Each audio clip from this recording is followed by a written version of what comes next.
I am so sorry, you guys, for running just a little bit late. We were talking backstage, and I forgot my water, and I needed water because I got a little parched. So I'm going to sip some more water. Anyway, I really hope everybody had a good weekend. I had a great one.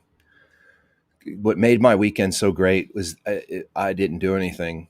I was lazy, and I love being lazy. Sometimes you need to recharge your batteries and be lazy. You have to. It's just inevitable, because if you don't, these are kind of messing with me right now. So anyway, be lazy. Enjoy the laziness. Let's see. Everybody having a good week too at work. I hope everybody's having a blast at work. I mean, I really hope you love your jobs, because if you don't love your job, then it's why are you working there? Go find something else. My beard is looking like crap too. I think I have ADD. Anyway, we have a very special guest tonight. She is awesome. I've been scoping her out on some of her social media. I've been checking her out on her website. Very, very, very awesome lady. Great personality. Great. Holy cow. Just overall, it's like the whole package, everything all wrapped up into one. Perfect person. Her attitude, the personality, everything about her. She's wonderful, and I got a chance to hang out with her for a little bit backstage. She's just stupendous. So if you guys, let's see, how come I'm not? Is anybody commenting? I can't see comments. Somebody say hi. I got 10 people watching the show. Somebody say hi. Okay, there's somebody. Yes. Pristine Butterfly says she is the best. Love Missy. There we go. Now we got comments. Now we can see them. I'm going to bring her out. She's going to be, hey, hi.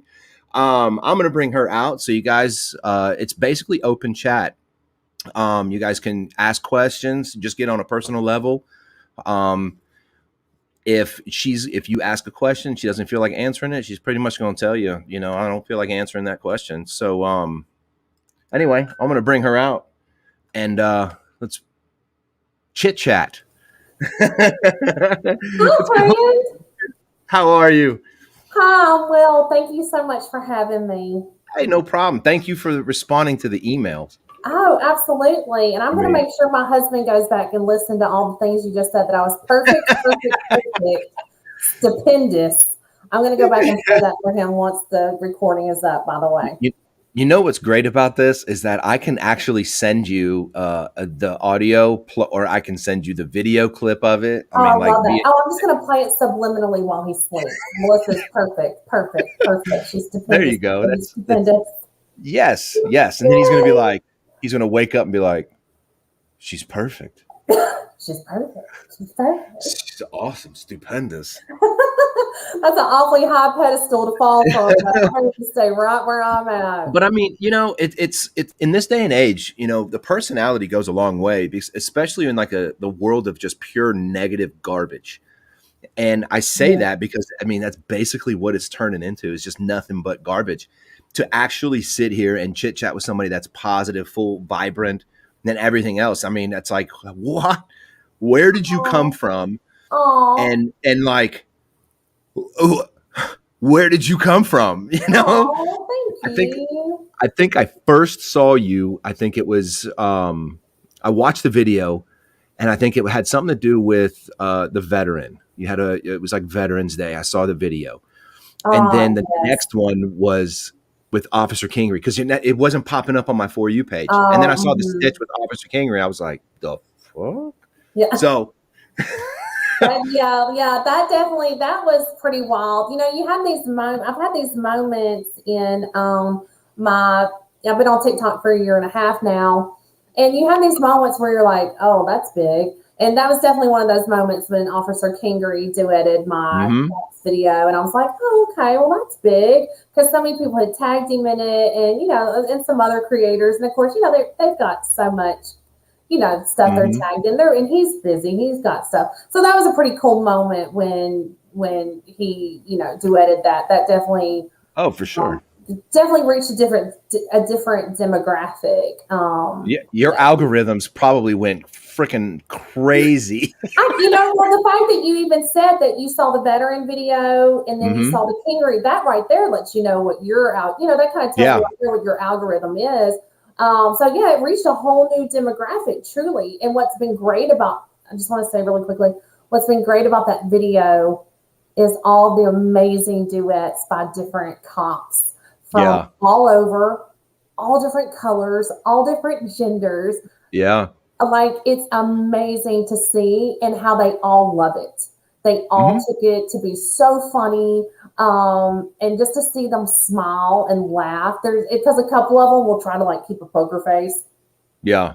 but then like I hit them with something, they bust out laughing. I'm like, yes, that's what we're here for. Yes, smile Yeah, and laugh. exactly. So, Exactly. So your TikTok social started what? You said a year and a half? I got on TikTok in February of 2020. I did not make my first video probably until April.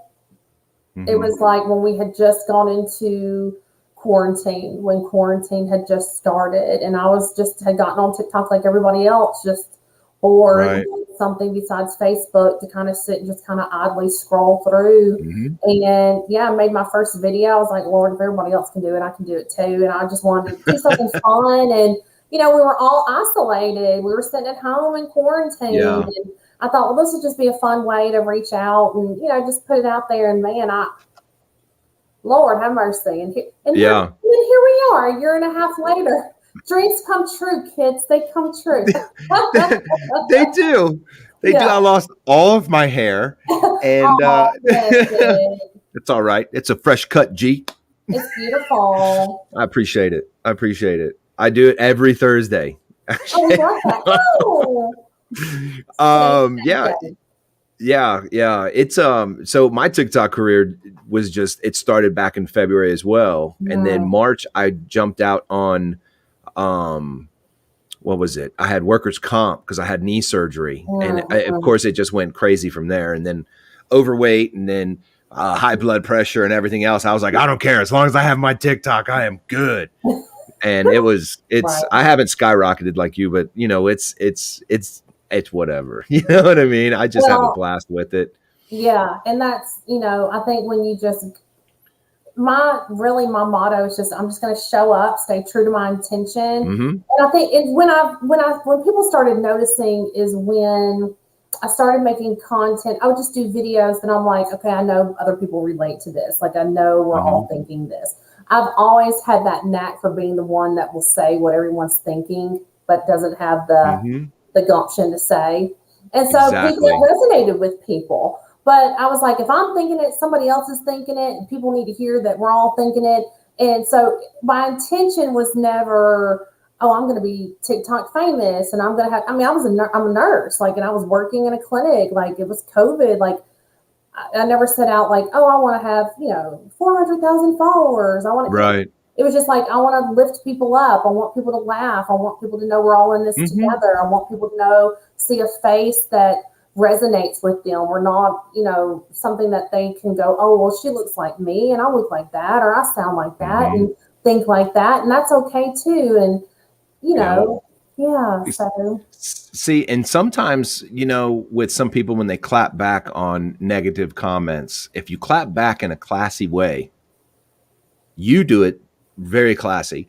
Me, I have my manager that tells me don't clap back because I can't be nice. now, So when I clapped back, sir. What do you I now? really keep it like low key. I think there was one video I think I came across and somebody said that they liked your content, but they didn't like the use of foul language or something. Yeah, And the yeah. way you just kind of went, I'm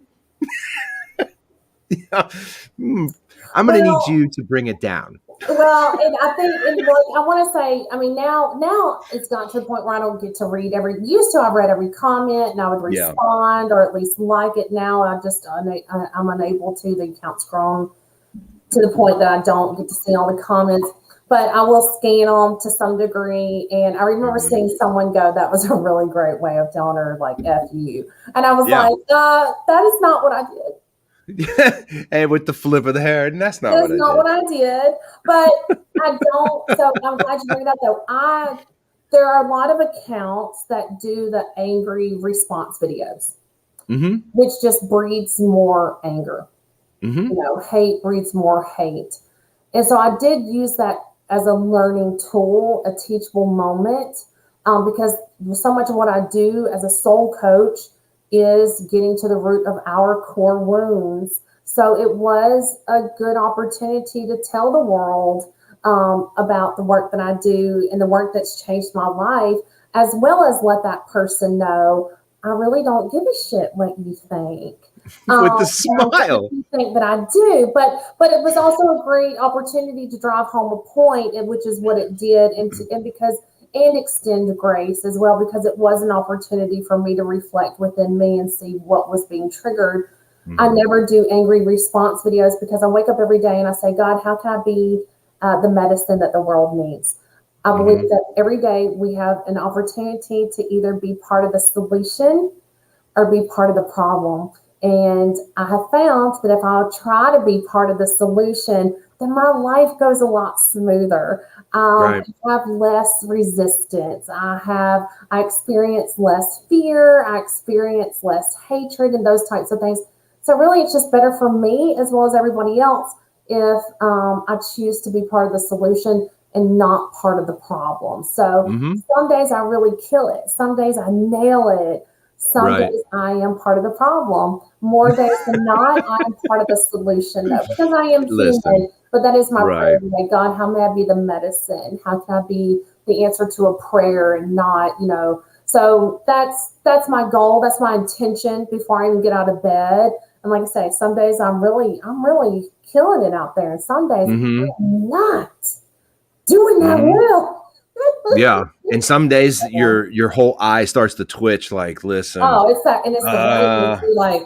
Yeah, and you get the head tilt. But yeah, some days are better than others. So yeah, some days it's too peoply outside, and some days it's just the right amount. Just the right amount. It's not enough coffee or meditation for what this day is going to need. Sometimes you just got to go back to bed and try again tomorrow, friends. Hit the reset button. No, thank you. Exactly. So speaking of coffee, since you touched on coffee, I like coffee. What kind of coffee do you drink? I love coffee. Oh, that's such a great question. So there's been a bit of a coffee series on TikTok for the last few weeks. You know how you got to be able to read the room. You don't ever want to bring a gun to a knife fight. You don't want to be in the middle of a knife fight. Yeah, you would. You want to bring a gun to a knife fight. You wouldn't want to bring a knife to a gun fight. Knife fight. You read the room. What is the room calling for? We're in a knife fight. I'm going to bring my knife. So I kind of read the room for the day, and I get up and I'm like, what coffee am I going to need today? And most of the time, it's either community coffee, because I'm from Louisiana and I love community coffee. Or I'm really digging right now. Starbucks has a turmeric K-cup. It's just their medium roast or whatever turmeric. And so I'm really digging that.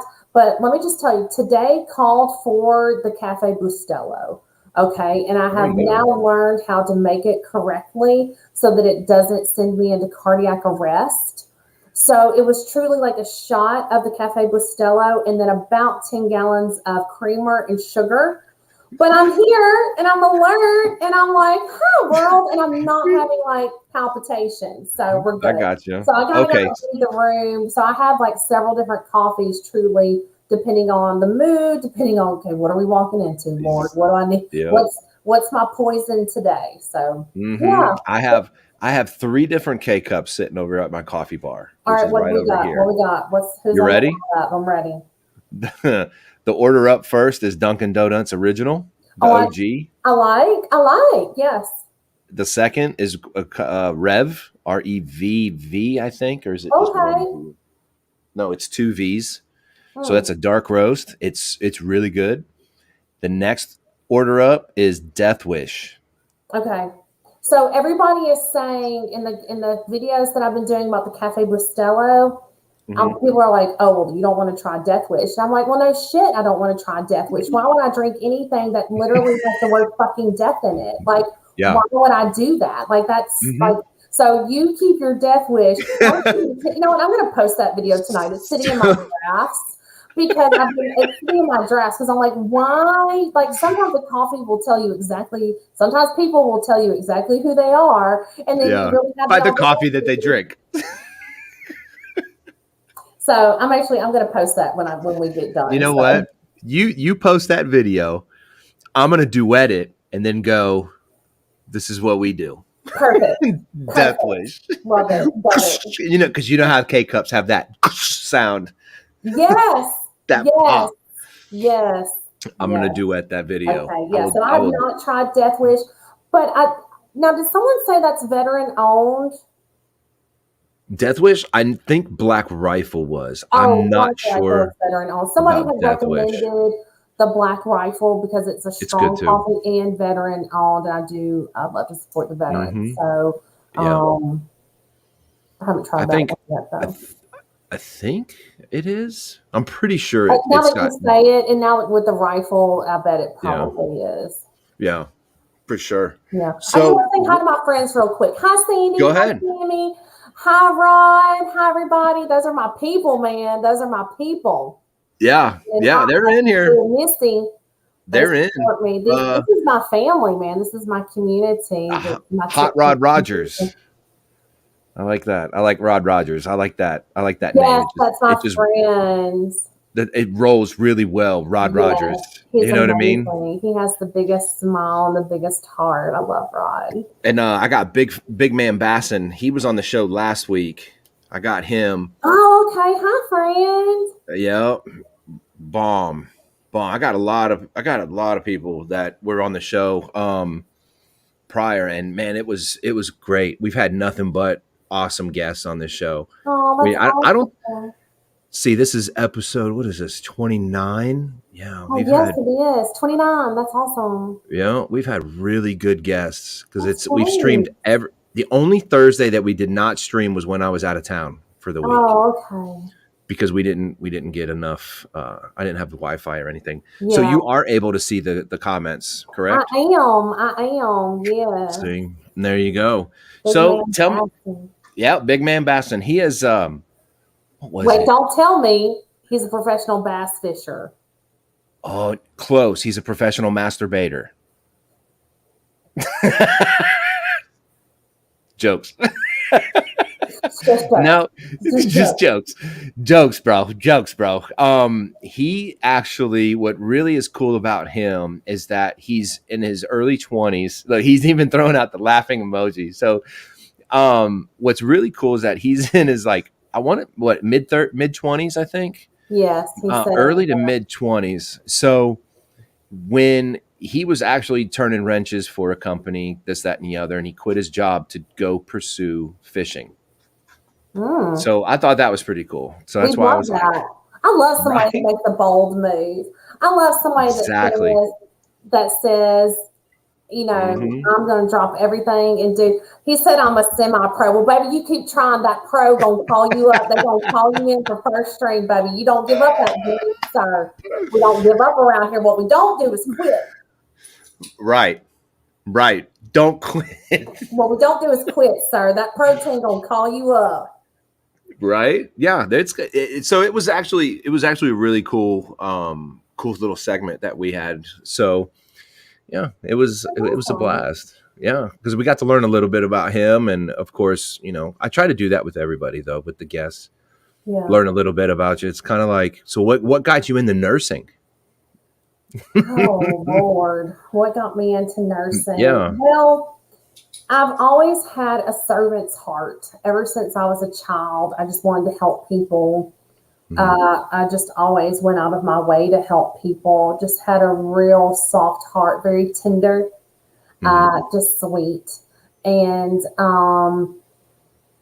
gosh, my first job was at 14. I spent the summer in Shreveport, which we were in Shreveport all the time. I lived in a small town outside of Shreveport in Louisiana. And so we were staying in Shreveport for the summer with my grandparents. And of course, I was a 14-year-old girl. I was bored as hell. And so my mom got me a job volunteering at the VA in Shreveport. And that was my first job. Okay. And I got to work with the dietitian. And I mean, like I had to go in early in the morning and I worked, I mean, I don't know how many hours, but I mean, you couldn't tell me nothing. I thought I was full grown. I had my own little sign in and password. I had my own little like employee. Yep. So I just loved being in, and of course the VA is huge. So that was my first work experience, was being in a hospital. And I guess that was just kind of the natural course of things. Once I was in high school and in my early 20s, I worked in fast food, food and beverage restaurants, hostess, waitress, bartender.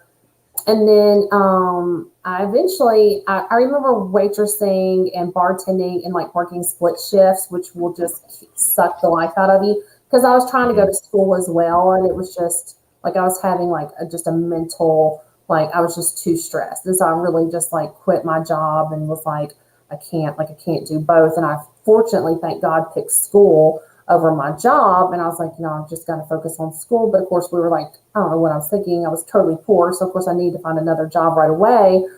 And this is back when you like had to get the newspaper and, go through and circle the want ads.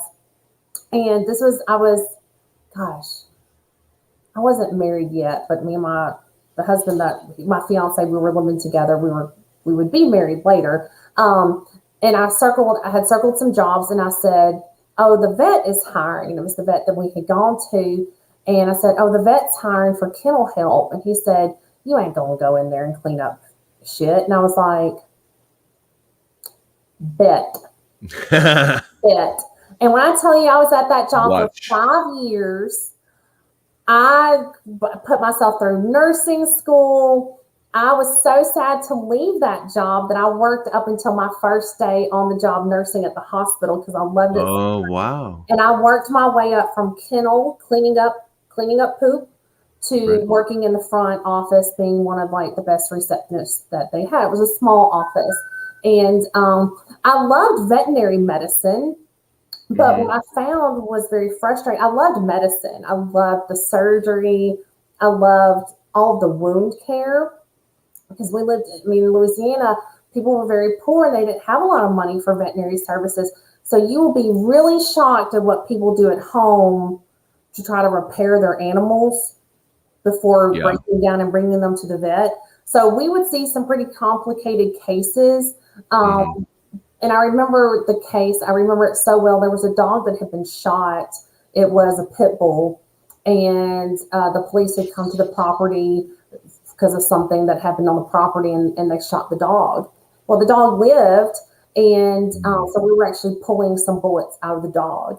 And they were just kind of superficial, so she didn't want to put him like under anesthesia to do it. So I just remember holding the dog while they just kind of extracted some bullets. And I remember so desperately wanting to explain to the dog, look, this is what we're going to do. It's going to sting a little, but I promise I promise this is for your good. Just let us, help you. And wanting so desperately to convey that so that the animal knew, like, we're just trying to help. Just be patient. Hold on.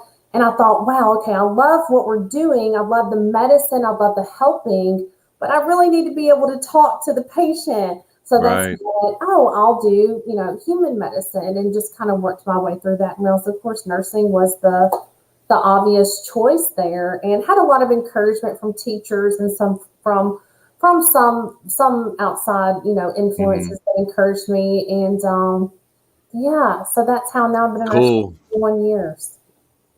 Wow. Yeah. Golly. So I know I only look 22, so I know that's hard to do. But you definitely only look, I would say, like 21, but okay. So that's cool. Shit. Yeah, so that's how I got into Because I mean, nursing.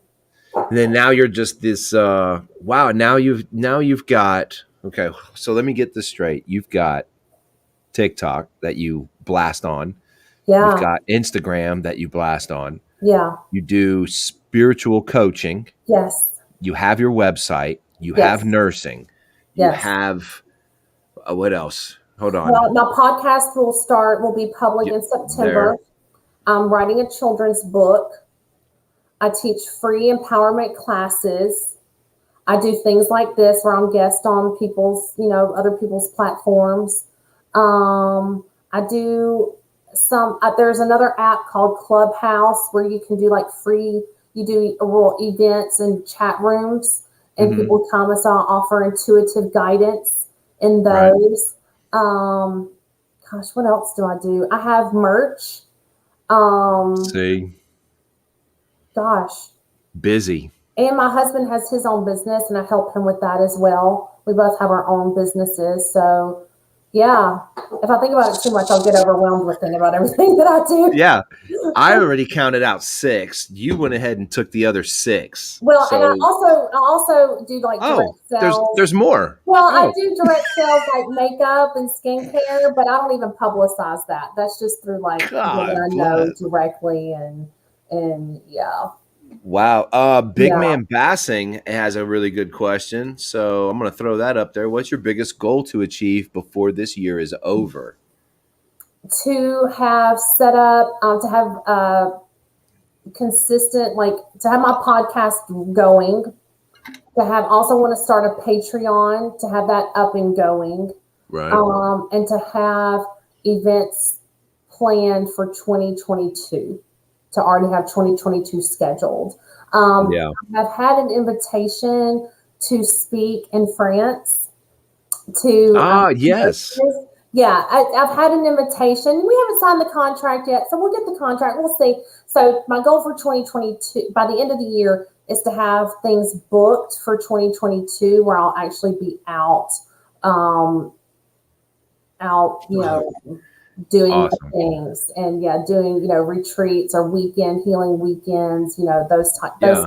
things. But by the end of the year, I hope to have my podcast like up and like been going, and then Patreon as well, which is a paid subscription app, because I want to put my content, a lot of the free content that I do through my website. I want to actually upload that and have that recorded so that you can pay a fee to have access to it whenever you want. So I hope to have that up and running as well. And yeah, that's all I can think of right now. I feel like that's not very much, though. I feel like I should be doing. Golly. I feel like I should be doing a little bit more. I continue. I write new classes all the time, so I teach empowerment classes. Right. And I've been doing that since last year as well. And it's free Zoom classes. I do at least 4 a month. Oh, I have 2 book clubs. I was going to say, I thought I saw a book club I somewhere. also have 2 book clubs that I do. So I do at least 4 free empowerment Zoom classes in addition to 2 book clubs that I do every month. So we're reading 2 different books right now. Gosh, it's a lot. It's coffee. And I thought, what you need is to get a sponsor with like Rev. I would say Death Wish, but let's not go Death Wish. Let's do Rev. Rev is actually pretty legit, and that will keep you wired without your heart fluttering. Yeah, I need an assistant. I need just things are progressing. I'm just trying to go with the flow. I'm letting everything happen organically. Right. I'm letting everything happen organically. Yeah, absolutely. You need to. Don't ever force anything. Yeah. So, but my free Zoom classes is where my heart is. Mm-hmm. So I teach these empowerment classes, and I also do prayer and power hour every other Sunday on TikTok live. It's a live event on TikTok where I just offer I'll pick a topic and I'll give like a little bit of a 30-minute thing. We kind of we play some worship music, and it's just an opportunity it's all inclusive. It's an opportunity for people of all religions, everything that identifies anything, to just come into a sacred space and just feel unconditional love and get encouragement for the week. And that's really, those kinds of things is where my heart is. So I do these empowerment Zooms, and they're freaking amazing. I say that humbly, but they're divinely inspired. And so I'm always writing new material. I'm always creating new content for the classes, because that's where the healing takes place. TikTok is awesome, but I can only give you like shots of medicine. Whereas the Zoom classes, that's where I can give like real medicine and give people tools that'll change your life if you let it. Absolutely. Lord knows I need my life changed. I might just holler at you. Honey. Just come as you are. Come to any class you want to. But that's how it started. We started prayer hour.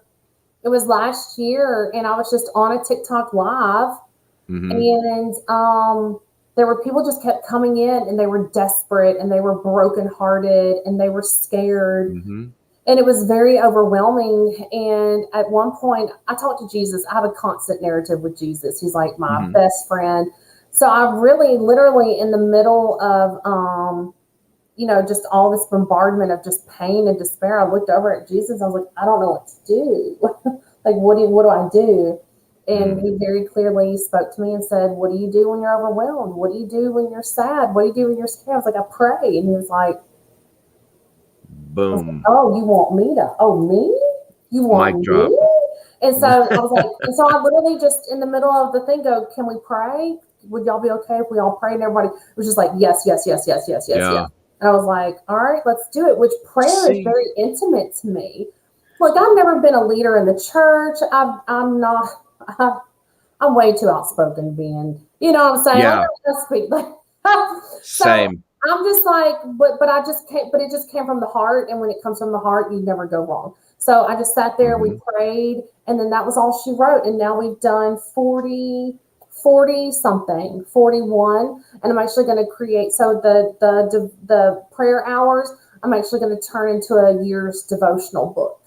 Nice. Yeah. See? Yeah. But it's geared around, well, I'll tell you. So I pick a topic, like say, for example, joy. And it's like, okay, what is joy? Here's what joy is. Here's what it isn't. Here's how to cultivate more. And then I list affirmations that people can use. I give them homework. I list some crystals that they can use to help them cultivate more joy. And also give them a scripture and a quote to take. It's kind of like a little lunch box. Like, here, I'll pack your lunch for the week. Here, this will sustain you. You know. Yeah. See, and what's happening is that you are definitely motivating people as well to be a better person or a better version of themselves. So that's another goal, right? So then when you add all of that, and then you add of what happened with last year, then what people really thrived for last year is interaction with another human. They really missed that interaction. Believe it or not, people just, when they got locked up and sat at home and didn't do anything, they missed the interaction. Here comes TikTok, right? TikTok just exploded. People were interacting, a lot of it was negative, some of it was positive, but you brought out positiveness, therefore, and then when you turned into the lives and started really doing that, people were really intrigued and focused in. And of course, they're going to listen because, you're speaking to that person. It could be, you could collectively speak to 1,000 people, but you're only talking to like one group, and it all means something to them. So well, absolutely. And at the heart of it's my belief that we all come from one source. And that the flame and the light and the divine that's in me is the light and the flame and the divine that's in you. So when I see other light, I'm like, oh, is that more light? Light attracts light, and light sees light, and it's like, oh, that's light. So it resonates on a cellular level, So people just come and they go, oh, I don't know who you are, but what you're saying sounds like truth. And what you're saying resonates with my heart. And they're like, I don't know why I'm crying. I don't know if you've seen the friend videos that I've done where I go, Hi, friend, where are you? Right. They're very powerful. And in the first one that I did, everybody was commenting, why am I crying? Hmm. What is happening? To the point where I finally had to address it because people were getting a little bit, they were like, okay, what is happening? And I'm like, it's heart magic. Your Yeah. heart recognized love and it needed it. And it said, dear God, what is this? You let down your wall for 1 second and I snuck it in on you. And I do Reiki. I'm intuitive. If you had to put me in a box, it would be classified as energy healer. I don't necessarily go by that, but I do a lot of energetic work. And so when I Hmm. do certain videos, I do put my heart medicine in it. Right. And that is kind of has to do with quantum physics and energy and the fact that there is no time or space. So whether you're watching it in Australia a year from now or whether you're watching it in present time, that magic is still there. That heart energy is still there. And the Hmm. heart recognizes love, recognizes love. And so those are very powerful, very Oh powerful. yeah. You gotta stop talking because I'm gonna start tearing up here in a minute. You better I'll make cut it you, out. oh, stop it. Well, somebody had a question. I want to address that if that's okay. Yes. Wendy, Wendy. Yep, yeah, here it that's the one is. I want to thank you. How and when did you realize your intuitiveness, and how did you know that it was something you wanted to share to help others?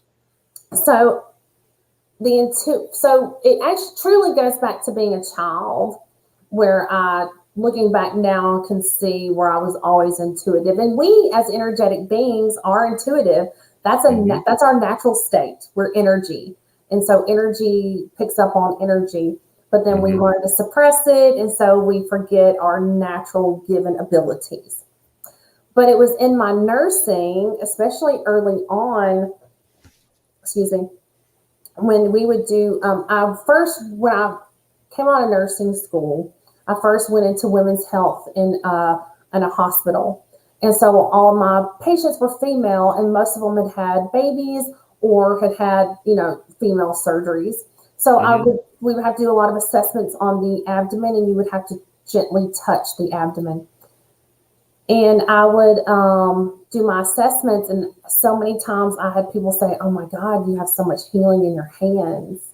And I'm like, "Oh, you're just, yeah, they're loopy, they're on morphine, of course, you know." And so, but I heard that enough. But then I would also just know they would talk, and I would say, "Well, what's going on?" And they would say one thing, but I'm like, "Yeah, but that's not the problem." And I would hear something else and go, Hmm. "Yeah, really, it's work or it's your Hmm. marriage. That's really like you're telling me this." And so I would go, "Well, how's everything at home?" And then here comes the tears, and here Hmm. comes the so it just kind of gradually came back when my intuition. So it really just kind of helped me be a better nurse. Hmm. And but then when it got to the point that I couldn't suppress it anymore, and it just became where, okay, this is something I'm going to have to do full time, was back in 2019 probably. I was working at a place where the people would come in for spa, like IV hydration, and it was like considered a med spa, but they would get IV stuff. And we would end up sitting there for an hour and a half, me talking to Hmm. them about them like pouring out their heart, talking about um, they're living a lie and they wish they could live their dreams. And I'm just like, well, why don't you? What's stopping Hmm. you? Why are you attached to this? And just intuitive, and like their past loved ones would come in and be like, tell her she's crazy. She should stop doing that. Like, why is she like, tell her that's the wrong, like, and so I went, okay, well, and I couldn't keep it at bay anymore. And I knew, okay, well, this is leading me into this Hmm. next direction. And Hmm. I was doing other kind of work, helping people with meditations, doing things in the home, helping like friends and people that I knew, and guiding them through healing through meditations and things like that, just naturally, just a natural healer. Right. And then once I quit that job because it was getting too getting so obvious that it was time to move into this next direction. That's when I took some formal training, and then yeah, so That's crazy. yeah. See, and you're one door and then another door, and because it's all like you said, organic. Well, if you just let the universe flow you, I just learned a really long time ago that if I just get the hell out of the way, God will just work in Mm-hmm. ways that I can't even possibly imagine. God has provided opportunities that I never would have guessed for Mm-hmm. myself. So if I just learned that if I just trust that and just, I also learned a really long time ago that the universe and God and everything is literally conspiring for my absolute good. That Mm-hmm. there's nothing that's trying to come against me. There's nothing that is trying to work against me. That God and the universe are really trying to show up and show out for me if I would just notice and get the hell out of the way. Yeah. Yeah. And seeing what you're doing is fantastic with all like 13,000 of your jobs that you're putting together. It's all All for the empowerment to give people their power back. mm-hmm. We gave our power away a really long time ago. For women, we gave it away. It's been centuries. Mm-hmm. But so I just want people to realize they're not victims. Absolutely. Um, I'm here to remind people who they are Mm-hmm. because we forgot. We forgot a long time ago who we are. We gave our power away and Mm-hmm. we just gave it all away. So I'm here to remind people who they are and to remind them that they run this, they run their life. It's not run for them. We're adults now. We're not Correct. victims of our circumstances anymore. We make our choices and we experience the consequences of those choices, whether good or bad, whether Mm-hmm. positive or negative. So yeah, this life is what we make it, and I just help them realize that they're not broken, they're not damaged, Right. they're not, they're not, broken. They just need some healing. That's all. Absolutely. Yeah. See, there was a guy that I chit chatted with years ago, and I was like, man, I'm just falling apart, dude. I am like, Mm, I was going through a divorce. Her new husband he was just a complete asshole. Me and him squared up in the front yard because they were trying to keep mm, me from my kids. I mean, it was just a whole nother mm. story. Yeah. So, and I told him, I was like, dude, I'm falling apart. He says, come here, I want to talk to you. He goes, so what he says really bothers you? And I was like, yeah. He goes, can you control that? And I went, no. He said, okay. And I went, what? I don't get what you're telling me. He goes, you cannot control other people. The only person you can control is yourself. He said, you can control what you say. You can control if you want to fight. You can control everything that you do. You can't control him or her or that person. You can't Mm. control me. You can't control anybody else but yourself. And those words have stuck with me. And that was probably 10 years ago. And I was like, his name was Oscar. Good Mm. man. And come to find out, he said that his boxing coach told him that. And I was like, what? Oh, love that. But that's just And been so yeah, true. it Well, was so very yeah, powerful for me. and this is what I see all the time. People will say, well, you make me feel like, oh, I'm so powerful that I made you feel something. Oh, aren't I Hmm. powerful? No, that's giving your power away. You don't have the power to make me feel anything. You Correct. can sit there and say things, but it's my choice as to whether or not, it's up to me and my belief system and my what I call core wounds as to whether or not that resonates with me. So you can Hmm. say, do all of these things, but it's up to me as to whether or not I stay calm and centered. Hmm. So nobody can make you feel anything. You can sit here and say all kinds of things, but if I have again what I call a core wound to match up to that. So if I were made to feel that I wasn't smart, if I was made to feel that I was stupid, fat, ugly as a child, and never healed from that, then now if somebody says, "Oh, you're fat," well, that's going to hurt me because I have a wound to match it. But if you say something like, but if I don't have a wound to match that, then you could say it and it doesn't land anywhere. It doesn't Right. bother me at all. So for me, and the way my system, my modality of how I help people heal and become more empowered is by helping them recognize where that belief comes from. Why Hmm. am I triggered when you do this? Why does it create a reaction in me? Because that's where the power comes. We have to contact Correct. trace it. We have to contact trace because a trigger isn't a trigger unless it has a wound to fall on, a belief, something Right. that says I'm inadequate, I'm unlovable, I'm afraid love is going to be withheld, something like that. By the way, they're putting peanut emojis in the chat. I don't know if you Is know that this, what that? but you I don't act can't like see you it. don't see all the peanuts. Well, I see the chat. So the computer that I'm using does not have like certain emojis. Oh, So okay. Pristine, Those are peanuts. those are peanuts. Those are So peanuts. all I'm seeing, it looks like 2 rectangles to me. So I just kind of Oh, look at it and go, well, those are peanuts. Tammy's like 3 rectangles. Oh, okay. So that's my friend Tammy, by the way, and that's Shelly. Hey, friends, and that's Michelle. So I called. So this started early on last year when I would in the little 60-second TikToks, I would say or something that would just. You only have 60 seconds to grab somebody's attention. Mm-hmm. You have 60 seconds to say something that they've never heard before, something very profound. And so I would try to just snatch them and go, hey, look, have you ever thought about this? Have you ever thought about that? And I would say, I'm here to just snatch your gizzards and go. Like I'm here That's what Pristine just said, gizzards.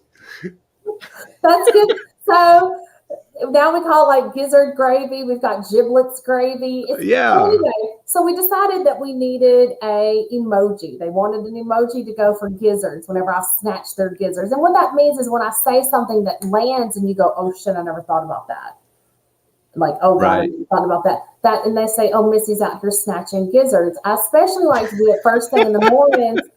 When on Instagram, I always post something that is very thought-provoking, something for them to think about during the day. And they go, wow, we're having gizzards this early in the morning. I'm like, I like them hot and fresh out the kitchen. Yeah. So, yeah. Oh, hey, Christy. So, yeah, so we decided the peanut emoji would be the gizzard emoji. So if I've done something and I snatch their gizzard, they just comment a peanut. And so it's universal gizzard. So it's just grabbing somebody's attention. That's the peanut, yes. And there's Robin. I do snatch gizzards daily. It's pretty rare that I don't get a gizzard. Daily. Yeah, that's great. Because I just want. But let me tell you something about these friends, this community. Phenomenal. I have watched them. They have changed their lives in the last year and a half. They have gone from victims to victors. They have gone from victims of circumstance to empowered spiritual beings that have deepened their faith, deepened their connection to God, deepened their trust in the universe. They're not afraid anymore. And they are ready to take on the world, and they are. One girl has actually fulfilled her dream of becoming a victim's advocate. She ended up taking a course that she started 14 years ago and never finished. Which friend? That's Robin. That's Robin Ricketts. I got you. So she's an advocate for. She's a victim advocate specifically for trauma. Specifically, I believe. Now, don't let me sit here and tell her business. She will be a victim's advocate working in a mental health facility. But again, the point was that she had finished a course that she had wanted to start 14 years ago. And she's going to be starting that job, I believe, August 2nd. So we're so proud of her. Oh, that's awesome. Just needed to know that she did not, so many of us just never had anyone speak life into us. And it's amazing what happens when you water a plant, when you speak to it, when you put it in sun, even just a little bit. Yeah, even just a little bit, it's amazing how it will flourish. It's phenomenal. So it's just amazing to see all these people that are flourishing in their lives. It's amazing. We had a segment a while back when it's funny you even mentioned the word plant. We had a segment a while back. I want to say maybe it doesn't matter, February, March. I don't know. When do you stop watering a dead plant? And I owe all that title to Miss Wendy, because it was definitely a one that I said it could be your job, it can be your loved one, it could be friends, it could be family, it could be anything that you have kept watering. But how long do you have to keep watering a dead plant? And people were really paying attention to that one. So it's Mhm. funny you even mentioned plant, and I It's a thought when you great said, analogy. It's a great mm-hmm, analogy, and I love it because I'm a big fan of Jesus. I don't know if you can tell by the Jesus stuffed yep, doll, Jesus the piece. felt Jesus, the Jesus piece. Yes, with my Jesus piece. Come on, Kanye. That's I think that is that Biggie, Biggie, Biggie, Biggie. Can't you see? Oh No, yes. Oh, Kanye has the Jesus piece. I Kanye need has the the Jesus Jesus piece. piece. You I'm should gonna get it. You speak know what? that into existence. We should somehow find a Jesus piece I need a for Jesus you. piece. I do need a Jeezy, a Jeezy. So I'm a big fan of Jesus. Love his teachings. Great. Mhm. Love his work. But Right. speaking about things withering on the vine, and sometimes things have withered on the vine because we didn't nourish it. And so there's a lot of people in this world who have withered on the vine simply because they weren't nourished. I Hmm. also like the analogy of the woman at the well. A lot of times we go to wells and we just sit there and we don't know to dip our cup in, or we go to wells that have run dry a long time ago, but yet we keep going back to the well. So lots of great stories. But Lord, how did I get off on the woman in the well, Jesus? Anyway, so yes, so many great analogies for what you give your attention to. Is it nourishing you? Or are you overextending and nourishing something that died and withered on the vine a long time ago? So Hmm. yeah, I love the plant analogy. It's great. Yeah, absolutely. And like I said, we had that show, and it was really speaking to people because it could be anything. Yeah. And it's, again, what you say and how you speak to people is it's gripping, it's grabbing them, and Snatching their gizzards. then yeah, you're snatching their freaking gizzards. You're definitely motivating people to go, you know what? I am worth it. I know what I bring to the table, and believe me, I'm not afraid to eat alone. I'm going to kick ass. It's my day. I don't give a shit what people think. And hasta lasagna don't get any on you. So that's Now what I I see why. Now I see why my content resonated with you for sure. Because that's yeah, another analogy that I've used as well. Who's sitting at your table and why? yeah. Who's sitting at your table? Why? Who invited them? What are they bringing? Did they bring a dish? Because let Hmm. me tell you, and I think where a lot of, especially this community, where I early on is when I talk to them about some of us are sitting at tables not being nourished because we're still at the kids' table. We never moved to the adults. Hmm. And we're being, so are you sitting at the table eating nuggets, with people that are just feeding you nuggets?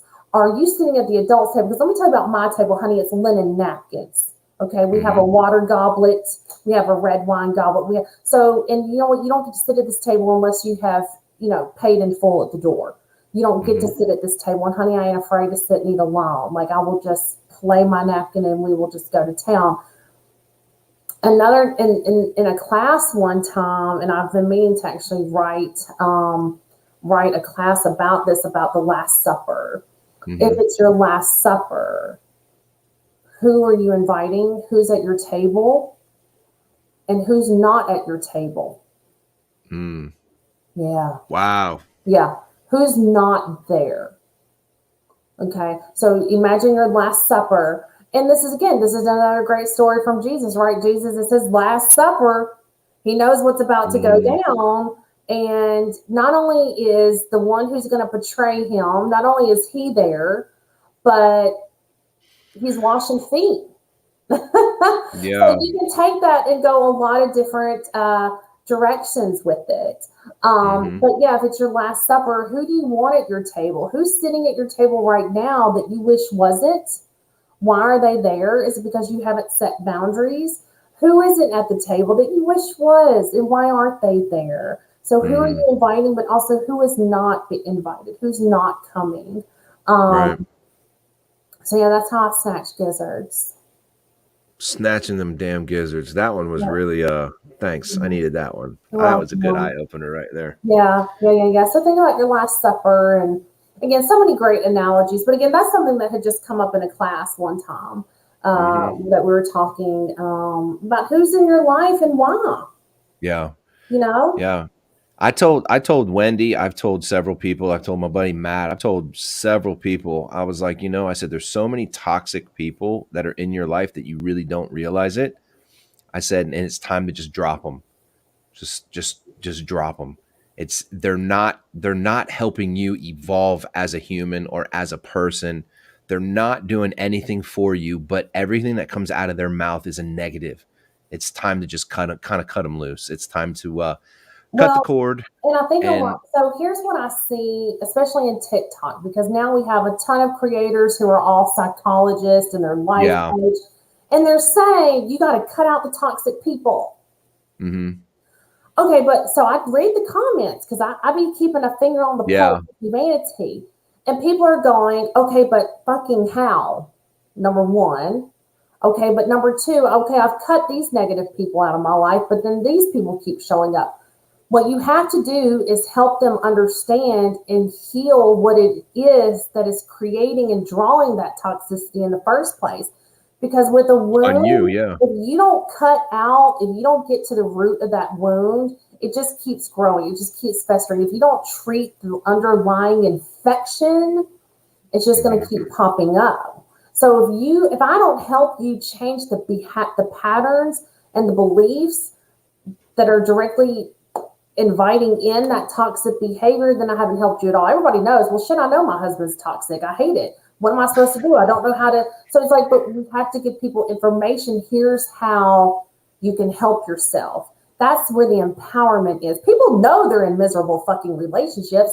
They don't need you to tell them, oh, your mom's toxic. No shit. Right. What do I do about that? Okay, so that's why I created a class called Boundaries. Mm-hmm. Yeah. Okay. Because you've got to give people information that they can use that resonates, that they can start with today.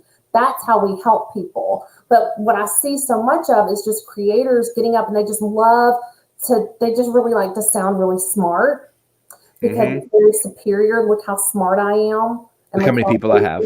And you should buy all of my books and my e-courses. Yeah.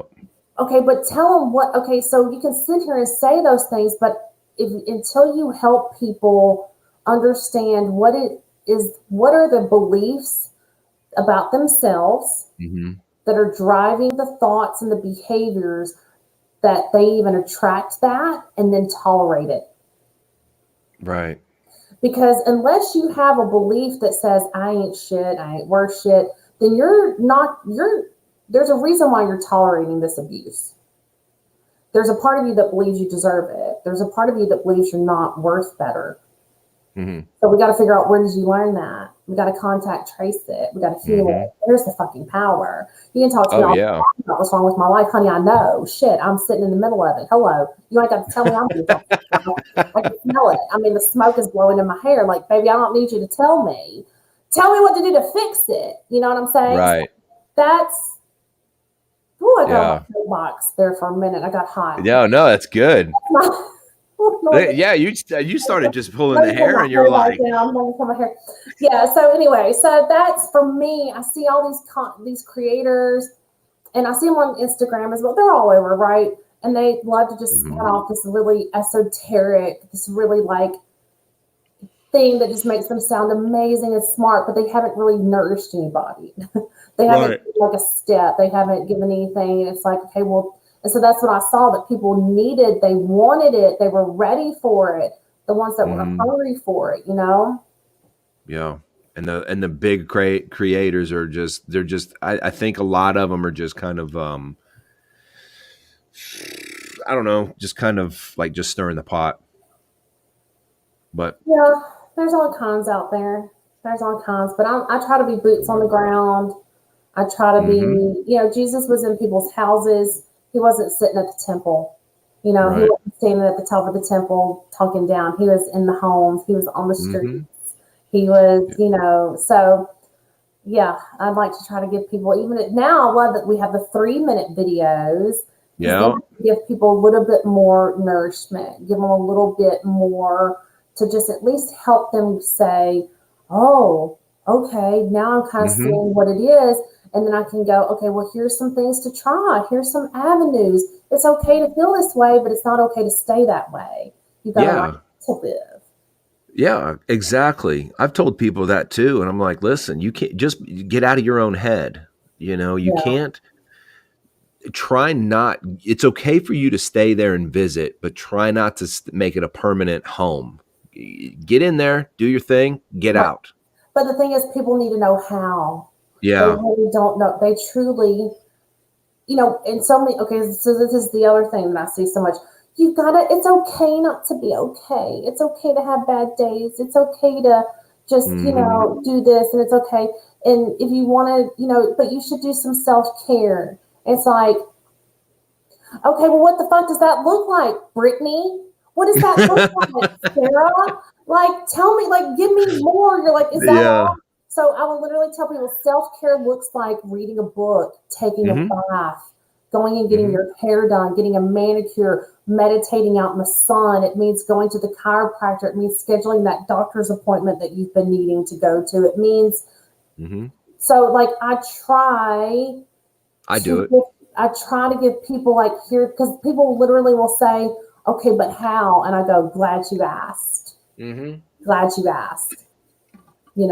Or I would I also do know it. your spirit animals. Thank you. I also know your spirit animals. They're saying I know everybody's name and what they're going through, and I'm like, Yeah. oh, your spirit animals. It's- But that's what I try to do. Obviously, I make silly videos. I make, all kinds of videos, but the bulk of it is empowerment and giving people tools that resonate, that are relatable, that they can start today.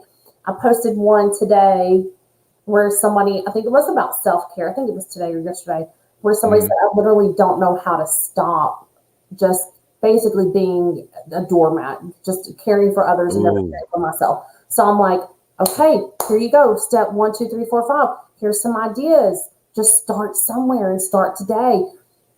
And a lot of people don't have a budget to go see a chiropractor, acupuncturist, Right. life coach, therapist. Start with stopping that negative self-talk in its fucking tracks. Stop it right now. You Mhm. can do that today.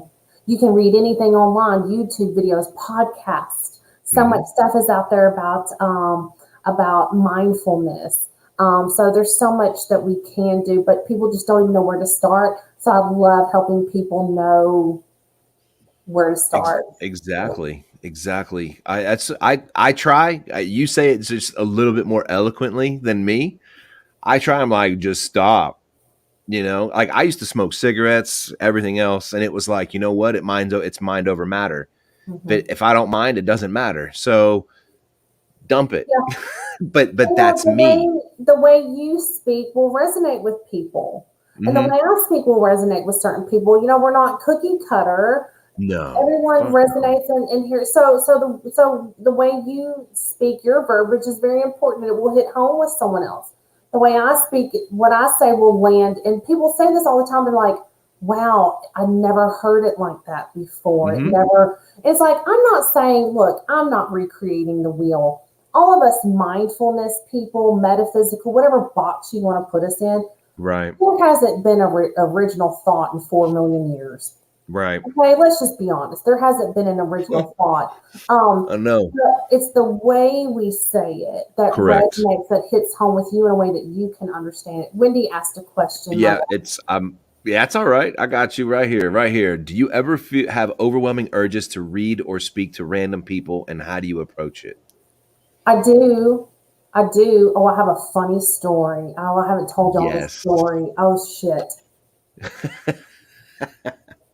So if it's someone in the comment section, I'm drawn instantly to who it is and what message they need, and so I'll make a TikTok. I do a response video, and it'll be Gotcha. something that person needs to hear, but it'll be something several people need to hear. Hmm. So for TikTok, I'll do a response video.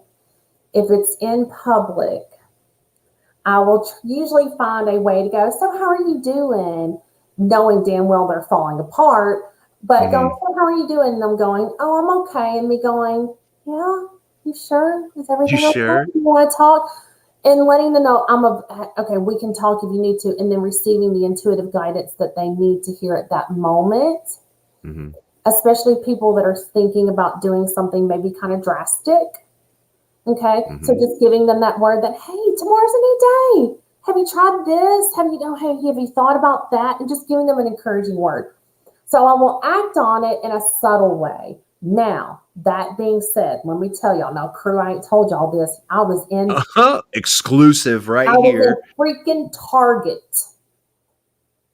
of all Now places. I live in a town where, you know, there's not a lot of, it's a certain demographic. You know, we all kind of, you know, it's just, there's not a lot of metaphysical stuff happening around here. Let me just say that, okay? Mm-hmm. So I'm in Target looking like I'm just anybody else in Target and just going about my Target business. And I go to check out and I immediately get a very clear message that the woman checking me out needs a mammogram right away. Mm-hmm. And so I get this urgent message. And I can feel it. I can feel it where the tumor is. And so, of course, I'm having this moment where I'm like, I'm in fucking Target. I can't say this to a random stranger. That's not gonna go over well. How do I not scare her? And I'm like, I'm not saying it. I'm not doing it. I can't do it. And they're like, no, you have to do it. You have to tell her she has to know. And I'm like, okay, I'm only gonna do it if I look up and her name is such and such, then I'll do it. And of course, I looked up on her name tag, and that's her name. And I was like, shit. Yeah. Oh my So gosh. I'm like, okay, and it was very, very urgent. It was like the kind that I could not walk. So I'm having this internal dialogue. Mm-hmm. And so I'm swiping the card. I'm having this internal dialogue. And she hands me my receipt. She's like, you have a good day. I'm like, okay, you too. And I go to walk off. And I physically, with every cell of my body, I'm like, I can't leave this store without having this conversation. And I'm willing to risk looking crazy if she does what she needs to do. Mm-hmm. I'm willing to take that. So she had another customer right behind me. And so I just kind of stood off to the side. And when he walked away, I just quietly walked up to her and I said, hi. I said, my name's Melissa. I said, I am a psychic medium. I said, and sometimes I receive very clear messages. And I said, I just want to let you know that it would be, I received a message that it would be a great idea for you to get a mammogram very soon, if you can, on your right breast. And that's the message that I have for you. She said, okay, thank you. And she said, well, it's time. She said, I had a biopsy last year in my left one and it was benign, but she said, it's time for one. And I said, great. I hope, God bless you. And then I just took off, I didn't do anything. I was like, and I tried to be as sincere and just, and just walked away. And so, yeah, that was it. But that was just an example, because the question was, do I ever have overwhelming urge? And that was overwhelming. Yeah, so that happened. That doesn't happen a lot, thank God. Holy cow. But yeah, so that happened. That was an overwhelming urge to just speak to a random person, and that's how I approached that. Who's that medium that was? Sorry, my watch keeps going off. I've got the phone on vibrate, but the watch keeps dinging and I can hear it in the microphone. Oh, okay. And I'm like, oh, I'm so bad. So I'm kind of anyway, but who was that medium that she was in New York? Can't remember. It was actually a TV show. Ended up being the Long Island medium. Yes. You kind of reminded me of her right about that moment. Yeah. You were telling me about that. Yeah. The Long Island medium. Well, and it's happened. Well, now that I think it's happened in the dentist office with the dental hygienist. It's happened. Yeah, it's happened in all kinds of places with people that I know, especially with friends. It's happened where it's like their spirit guides are like, please tell her. And I'm like, oh God, okay, fine, all right. But fortunately it hasn't happened too many times with just like random strangers in passing. But when it does, I just try to handle as gracefully as I can without seeming too weird. Fortunately, I look pretty normal. Like, I don't look too like scary. Like I'm going to come up and say, give me all your money or you're going to get voodoo. Like, I mean, I don't know. Right. It's just, I learned a long time ago. It's just my job to pass along the message. I'm just here to give the message. It's up to you what you do with it. That's not even any of my business. Wow. I just do what I came here to do. And, but normally I try to be a little bit more graceful and just go, just knowing that somebody really needs that pick me up to go, hey, you look really beautiful today. Your smile is really beautiful, or just whatever, Yeah. saying that, in such a way that just gives them the lift they needed without making Hmm. it weird.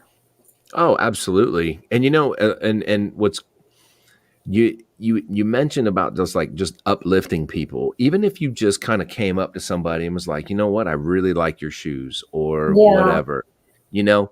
But it's different if a female does it to another female. Because if a guy does it to a guy, I'd be like, bro, I really dig. I mean, the shoes or whatever, but I mean, it kind of comes off a little bit different when it's a guy saying it to another guy. When I drove limos for a small amount of time, and Hmm. I really enjoyed it. But one of the things that they told us to do was that if you compliment the guy, like, sir, you look very handsome today. Come here, let me fix your collar. You fix his collar. If he's got a collar kind of crooked, you go up there, you fix it up a little bit, you straighten his tie, but you can't forget his woman. You have to say something about her too. Because if you did not say something about her, it was just, you just don't do that.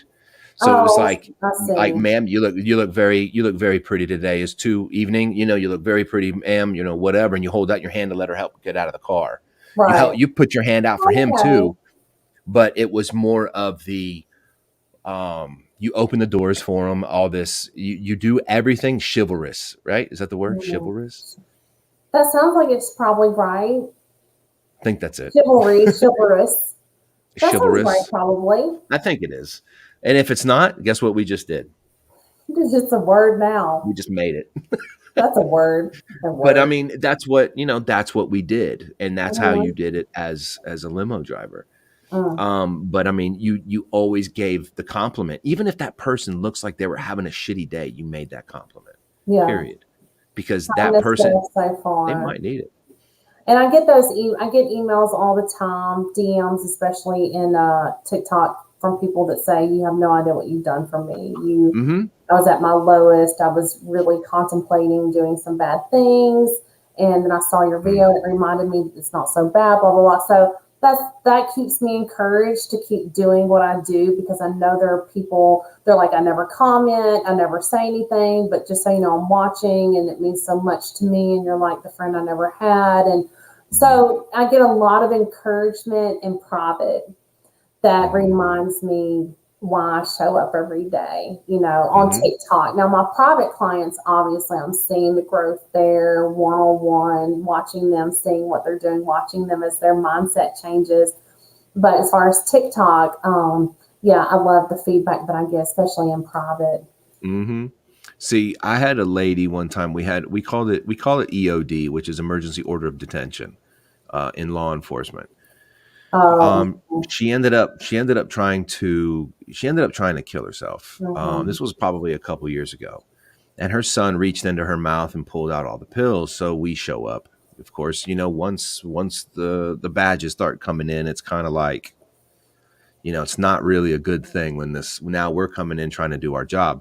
So, but the thing is that this lady, she really resonated with me, I guess you can say, because she came in and she just started attacking, not physically hitting me, not doing anything, but like just verbally saying, I don't quit. I don't bow down to no man, this, that, and the other. And all I did was look at her and go, yeah, but you almost did.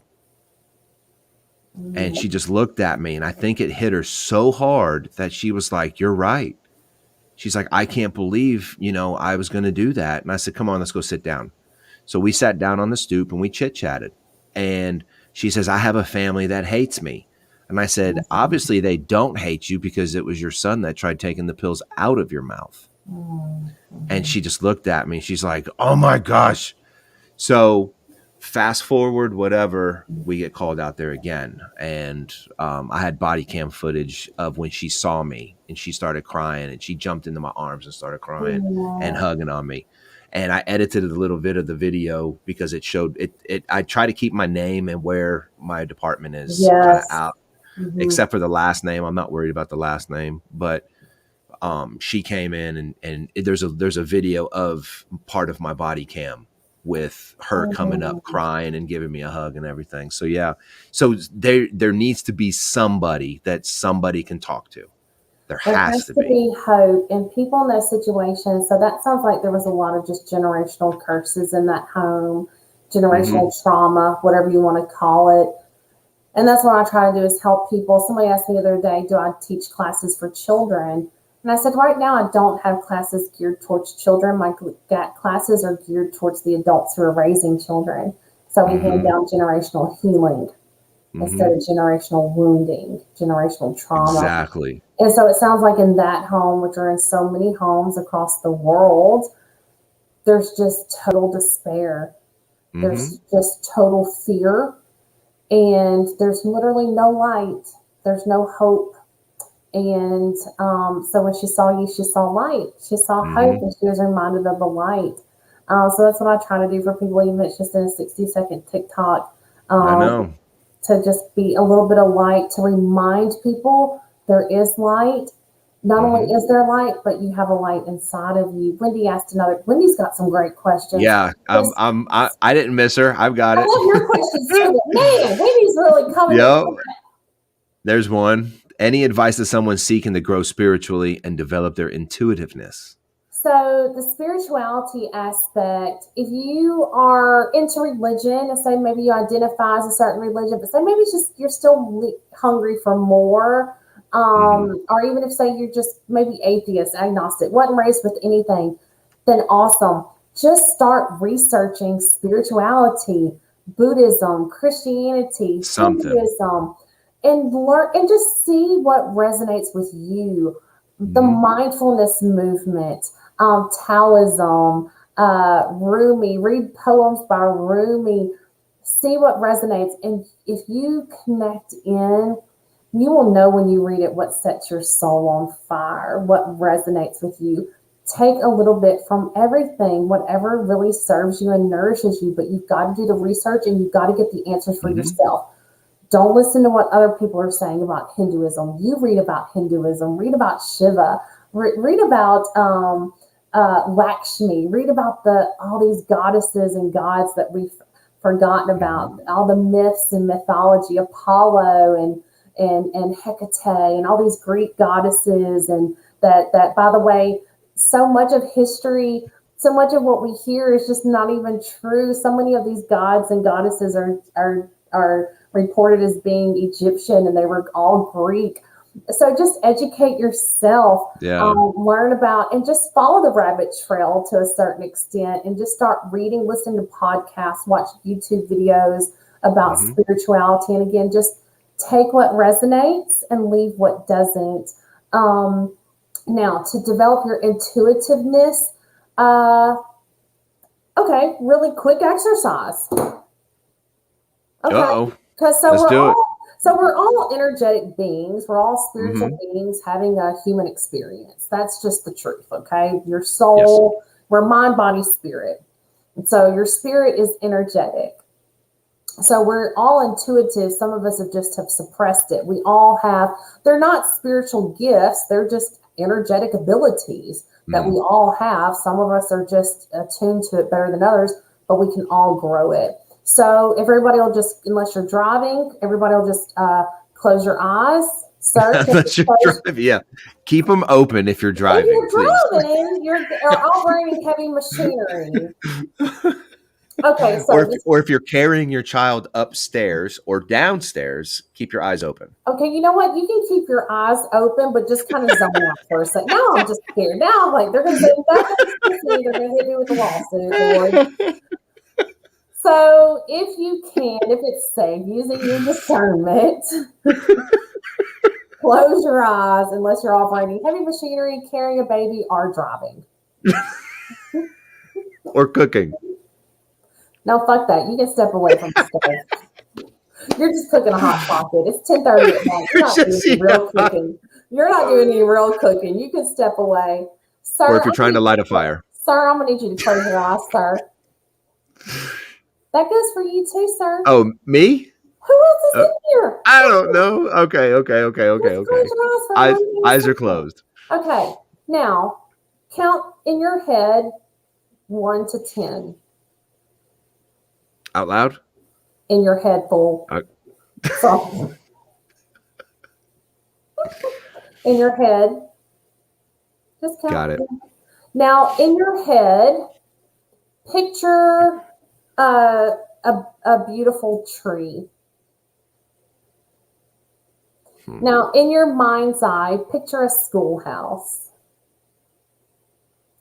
In your mind's eye, picture the moon. In your mind's eye, picture a loved one that's passed. In your mind's eye, picture God. You can open your eyes. That's intuition. It's a seeing, it's a hearing, it's a knowing without verbally or audibly hearing or receiving. Do you understand? Yeah. So if I'm sitting here talking to you and your dead grandmother wants to come in, I'm going to see her as I'm looking at you. I'm going to see her. I'm going to see her in my mind's eye the same way you picture the schoolhouse and the tree. If she speaks to me, I'm going to hear her the same way you counted to 10. So that's intuition. Why did you just say my grandmother? I don't know, honey. Why did I say your grandmother? I have no idea, because that's the person I thought of. That's passed. Their energy, they never leave. Well, sometimes they do and go off and do other things, but it's just energy that stays around. Yeah. Yeah. Wow. So that's intuition.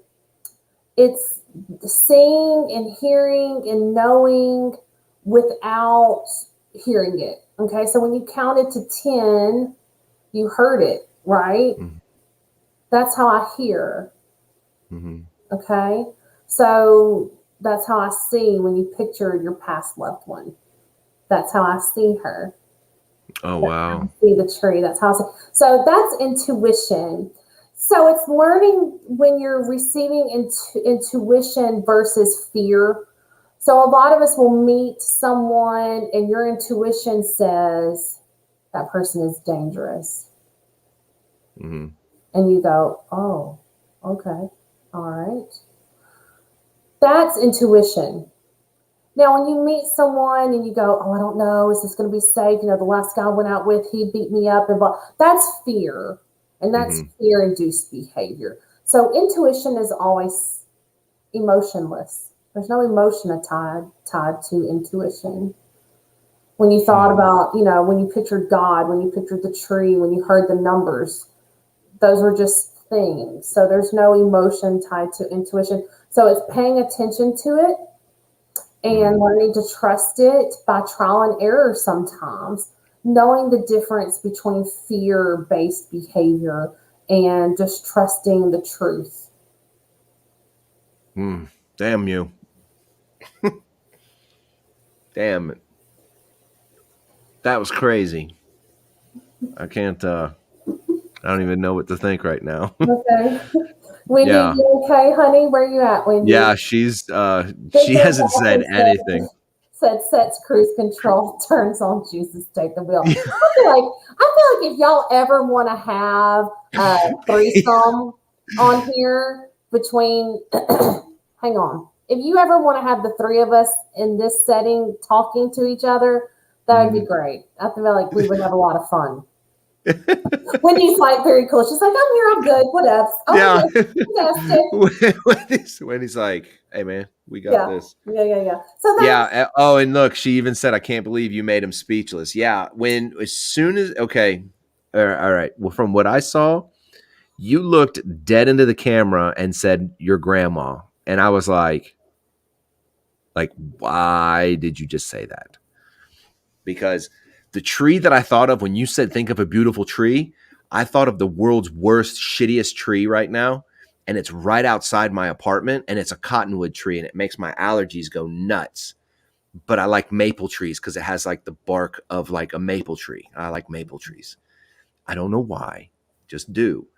But the school that I pictured was the old school from Little House on the Prairie, just on the back side of that. And then the moon that I pictured was the big red moon just on the backside of it, so like to the right of it. And then, yeah. And then you were like, your grandma. And I went, what? So.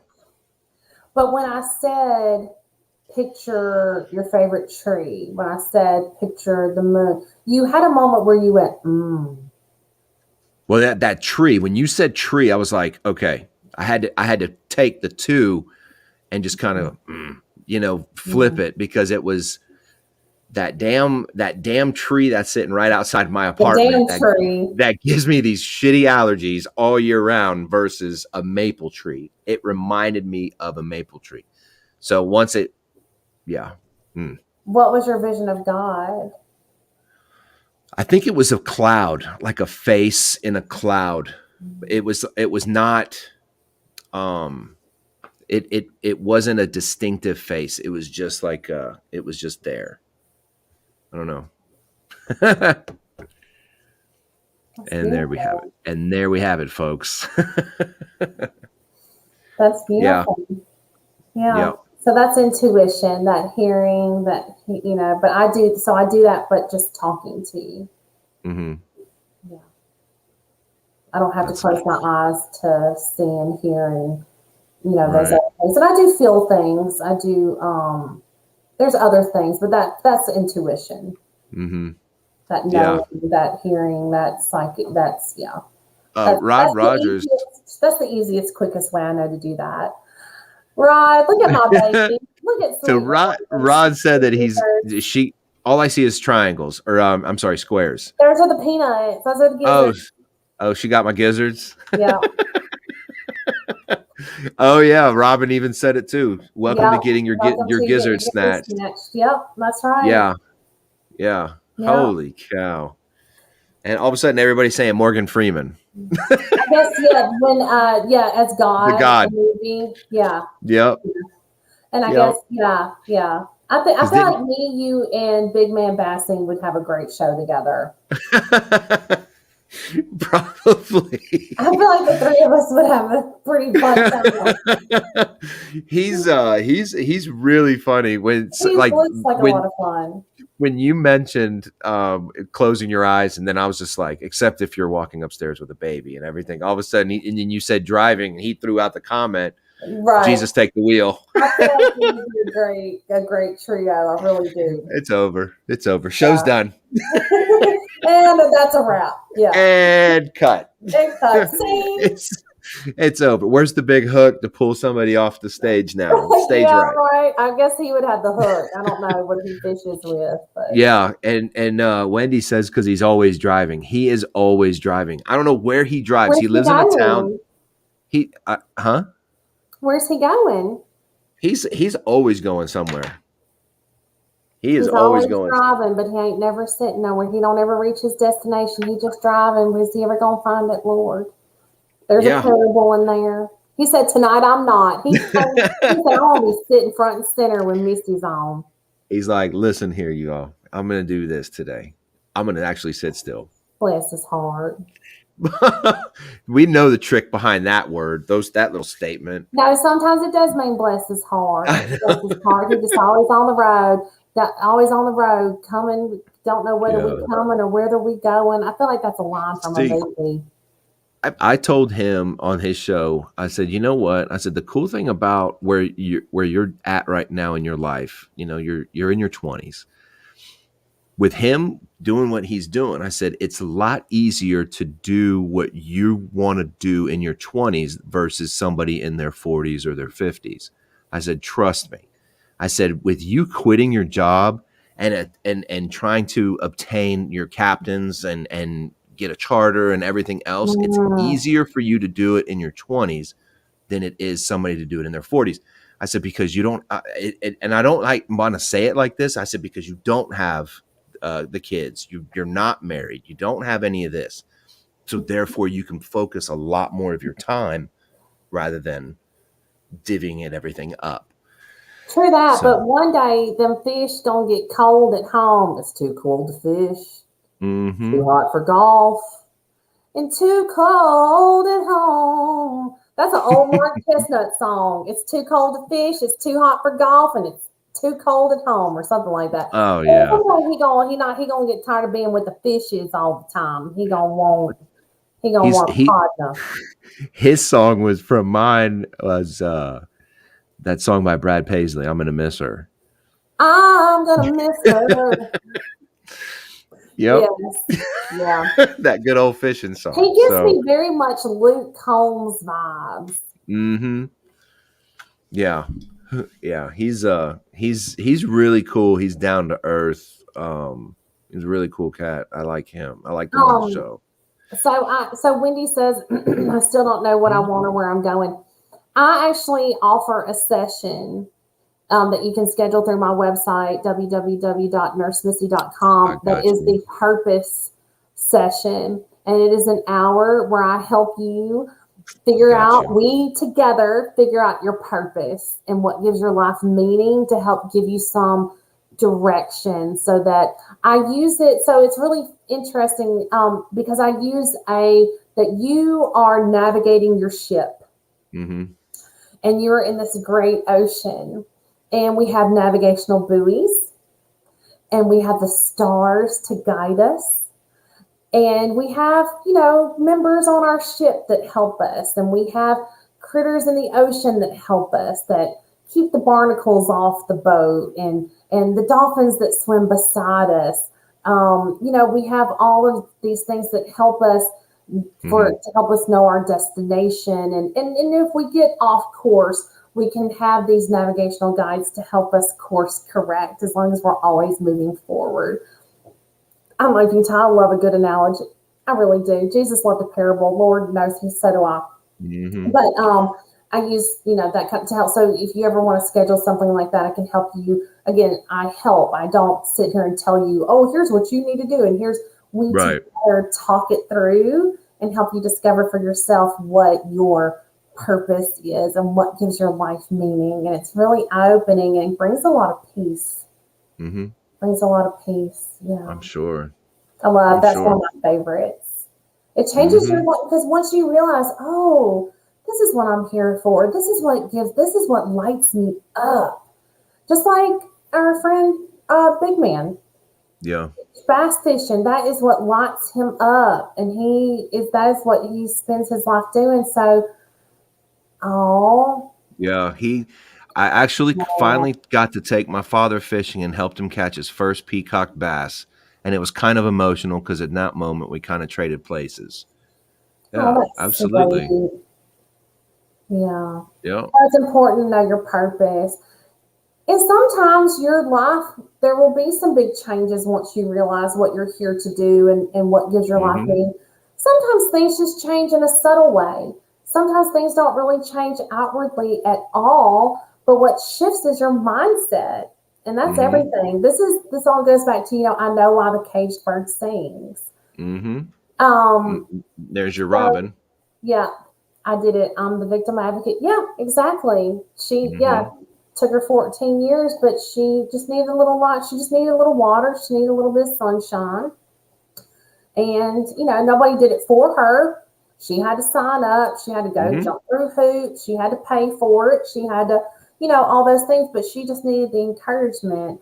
Sometimes we just need that shift in mindset to go, I am a caged bird, but I can still sing. I am, I love the cage, why the caged bird sings.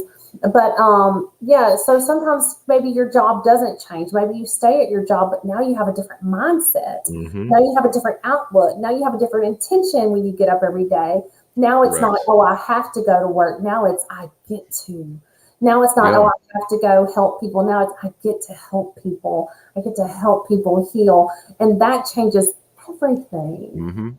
And it changes everything. And you keep saying changes, because it's an inevitable thing that needs to happen.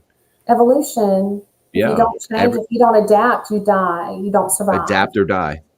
There's Jesus, several. That was harsh. Okay, well, sir, I didn't say all that, but basically, yes. No. Darwin has entered the chat. People. Adapt. Darwin has entered the chat. Die. But it's true. Adapt or die. A more graceful way of saying that would be evolve. Evolve. I Correct. like to call it evolution. It's the evolution of the soul. It's the evolution of the soul.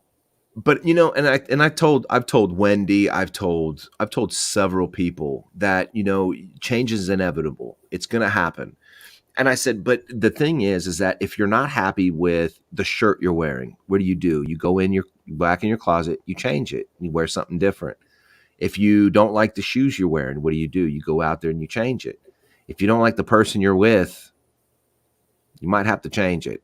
Something needs to change, whether you get rid of it or something needs to change. Mindset needs to change.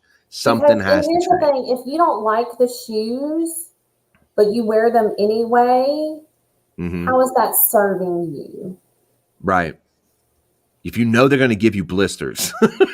Because some people, stay with me, some people are addicted to the pain. Yeah. Some people are addicted to the story of, well, these shoes hurt my feet. I just can't walk like I used to. Take it off. But they're addicted to the story. They don't know who they are outside of the pain. They don't know who they are outside of that pair of shoes. And so it serves them. The story serves them. Yeah. Exactly. I have, believe it or not, I think I actually have a shoe fetish because I have a bunch of shoes, from boots to sneakers to basketball shoes. I don't even play basketball. I just have some. To running, only running, weightlifting when I lift. Do you want to talk about that? Nope. I got bomb ass Crocs. If you're not crocking, you're not rocking. But dude, I know where it came from. That's the thing. I know exactly where my shoe issue came from, because growing up, my mom's single mom could not afford shoes. So we would always go and get like $30 shoes from like Payless or something. And that was my shoes for the school year. And I told myself when I was younger that I'm not going to do that because I don't like the fact that you can only have one pair. So I have a multitude and a vast variety of shoes that fits how I want to go out. Cowboy boots to steel toe boots, shit kickers to, I don't know, the Crocs, flip flops, sliders. So yeah, that's what I know where that came from. So I know I'm right. I was gonna say I'm probably wrong, but I'm not pretty sure I'm right. But now imagine, say it weren't shoes, say instead you needed people. Yeah. Because what we're talking about is you went from one extreme of having none to the other extreme of having too many. We went from scarcity to too much. So what I try to help people do is bring it back into balance. I got you. To know that I can have 5 pairs of shoes and that's okay. I don't have to live in scarcity mindset, but I also don't have to overindulge to make me feel safe. So it's just bringing it into balance with people, shoes, addiction, food, alcohol, shopping, sex, whatever we use to feel safe. Right. Whatever we use to self-soothe. Okay, whether it's, again, a glass of wine or a bottle of wine, or, again, shopping or drugs or sex or whatever we're using to feel better and safe. That's true. Robin saying you got me again. Listen, Robin, I'm gonna no.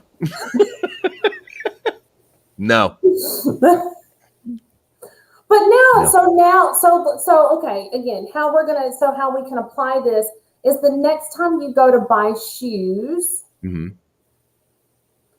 are you buying them because you really need them and want them? Or are you buying them for the little boy who didn't have enough? Probably for the little boy who didn't have enough. I mean, I'm just being honest. Self-awareness is where I try to bring people. So now, If you want to keep buying shoes, fantastic, until it puts you in debt and you can't control yourself anymore. Because what if it weren't shoes, and what if instead it was alcohol? What if instead it was heroin? Right. Oh yeah. Yeah, I know. Okay, because you were trying to make the little boy feel better and feel safe, and overcompensate. Okay, Absolutely. so that's the crux of the mindfulness, the self-awareness, for me to help you bring your behavior into balance. Because a lot of us don't have a shoe addiction. We have a food addiction. Right. We have a love addiction. We have an affection addiction, and that can cause problems. Would you think that would be like, especially like people on social media where they'd have that dopamine? They need that, Oh, that like button they addiction. need that, they Yeah, need it's that like. validation. It's instant Yeah. validation that says, "Oh, I'm lovable." But we're Mm-hmm. all just chasing love. We Mm-hmm. all just want to know that we're loved, that we're Oh yeah. adequate, that we're provided for.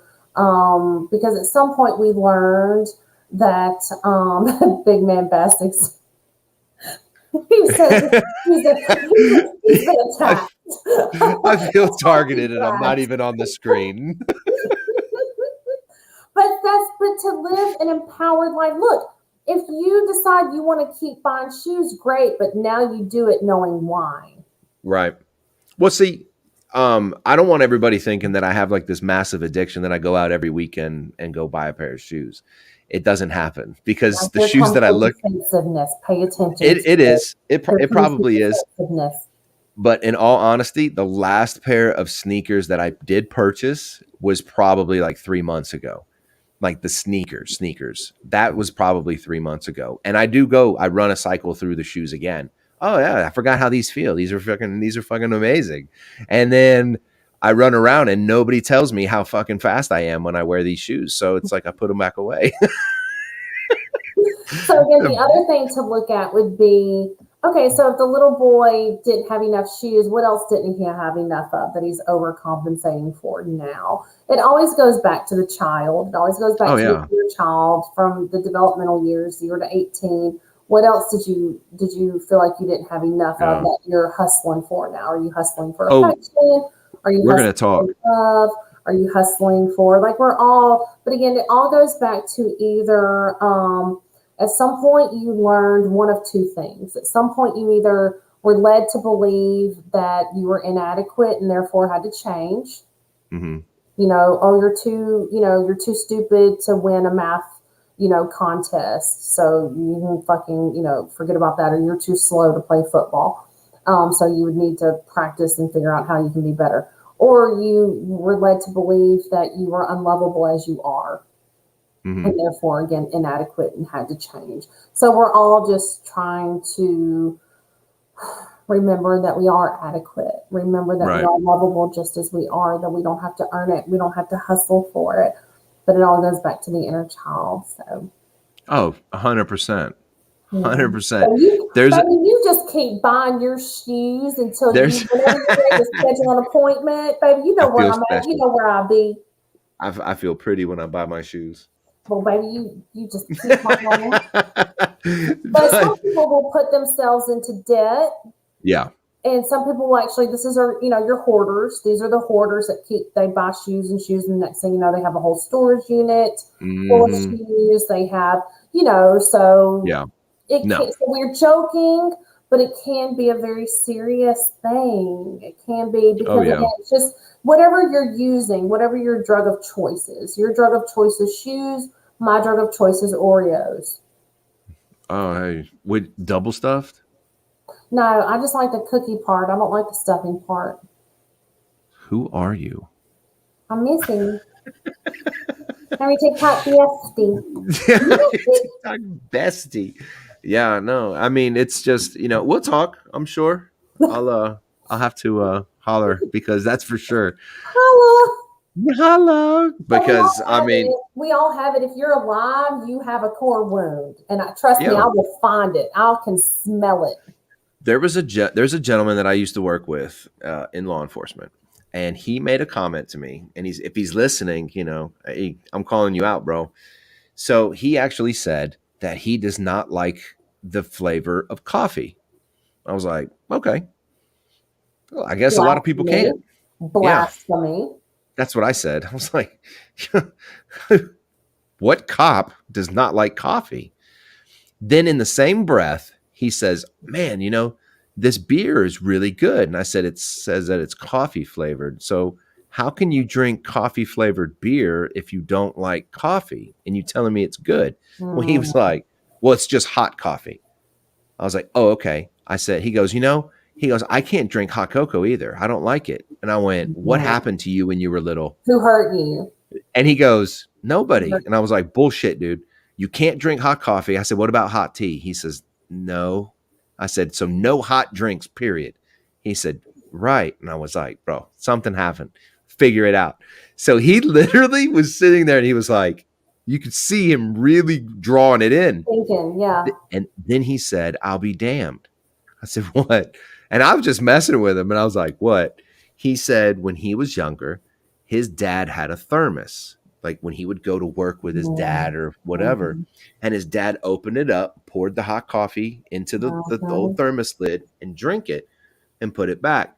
Well, he said, I think he said that he took it, opened it up and turned up the whole thermos. So all the hot coffee spilled all over him. That's why he doesn't like hot. And that was a wrap. That was a wrap on hot beverages. Yeah. And he blamed it on coffee, that he didn't like the flavor of it. And he didn't like coffee. I said, well, that's because you didn't drink it right. Take that. Now, here's the heart of my hope, is that the world can see that we have done that with race. Yeah. Gender. Yep. Religion. Yep. So pan out from you and I, pan out to a global scale. See? And we have decided to hate a race. We have decided to hate a gender. We have decided to hate a nationality. We've decided to hate a culture. We've decided to hate based on one event that actually literally had nothing to do. Correct. And that's it. And that's it. And that is the truth and the light and the way. Yeah.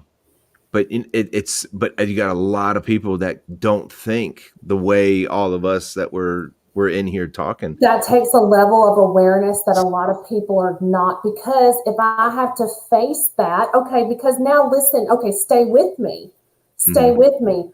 Oh, Jesus, this is a word. I've spent my whole life hating coffee. I've spent my whole life telling people how awful coffee is. Yeah. And then I realized, holy shit, it was never the coffee. Right. Yeah. You just plagued however many people that you just dealt with in your life of 30 years. But now here's the real problem. Now I have to face what I have done. And that I cannot bear. So that's why people will avoid their truth. Because if I sit here and admit that my whole life I've told you how terrible Black people are, how terrible Asians are, how terrible Muslims are, if I've spent my whole life talking how bad women are and how they must be suppressed, and then I realize, holy shit, I was wrong. How do I live with that? I can't. Right. And that's the problem.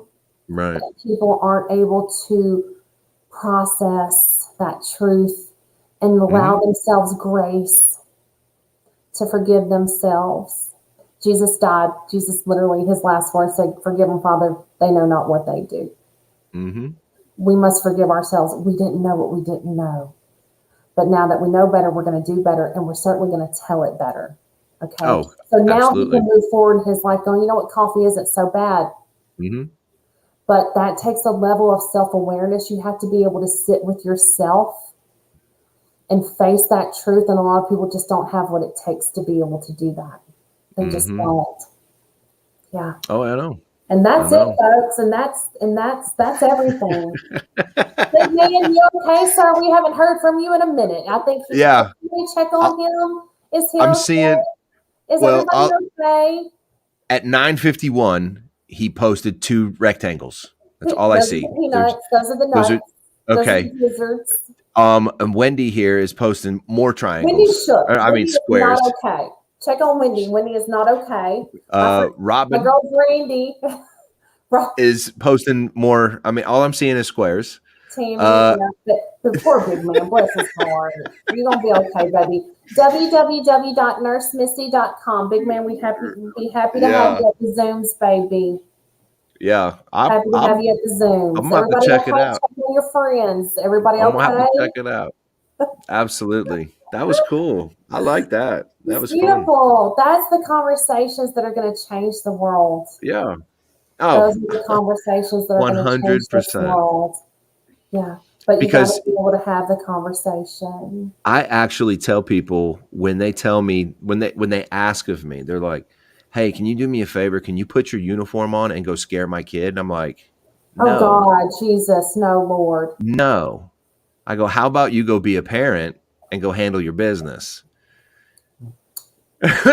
I'm like, "You want me to dress up in uniform, my uniform, so that way your child can grow up to not like cops?" No, that's not going to happen. We already have that. Guess Yeah. what we're not going to do, and keep instilling this behavior into young adults. We've got to change the narrative, and it starts with Yeah. us. It starts with boots on the ground. It starts right here. Yeah. I'm not going to play that little game. I don't play that game with Yeah. people.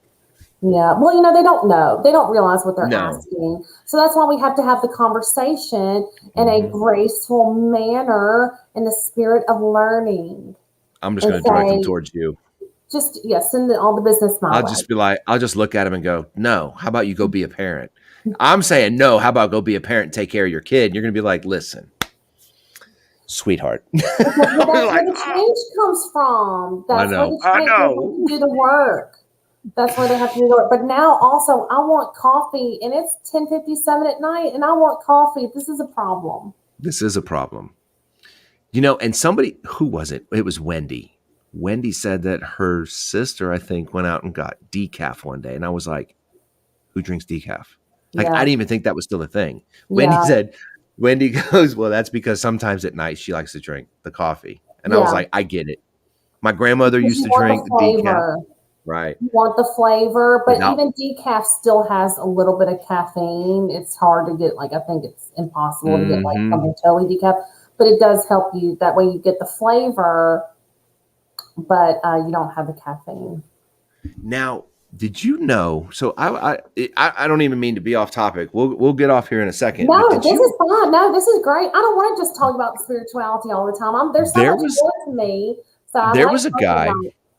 that I went into his house and we started chit chatting. Like, I don't just go into random people's houses and chit chat. I was actually at my full time job, so I start talking to him, and he has like 600 acres of this Pig like farm? of a farm overseas in like I want to say Costa Rica, and he actually has all these trees. Um, he called it something that makes chocolate, like the not cocoa, Cacao. cacao Cacao. trees. He also has the all the paperwork saying that he's all 100% natural. Like, Oh, there's no, cool. right? And I thought, Yeah. dude, this guy's on it. Then he tells me that everybody other than him, that he can actually go and purchase all the cacao from other people that are not 100% organic. He can purchase it from them, put it on his property, and he can sell it as organic. No, I went, that don't make I, sense. I, I That's looked at him. crazy. I went, what? So when he told me that, I thought, what does that say about bananas? What does that say about the things that say that they're organic? What does that say? Are we really buying like $18 worth of bananas and they're 100% organic? Or is it really just this other one, just a different sticker? Yeah. And that's where my mind went. I was like, oh, wow, good business. And I thought, what a schmuck. I'm over Yeah. here going, like, my jaw literally dropped when he told me that. Yeah. He says you could literally buy it legally and turn around, buy all of their stuff, turn around and sell it as it's organic because you have the legalities to sell organic.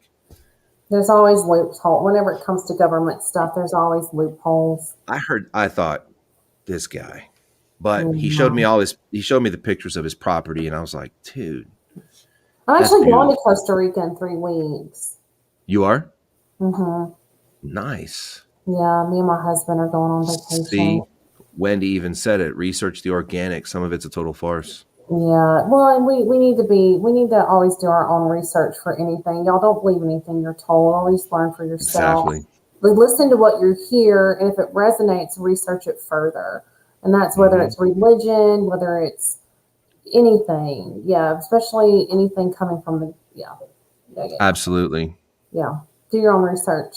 100%. You have to. You educate But then we yourself. also can't look. We can't sit here and it's not healthy to sit here and obsess over, okay, does this banana have this in it? Does it have that?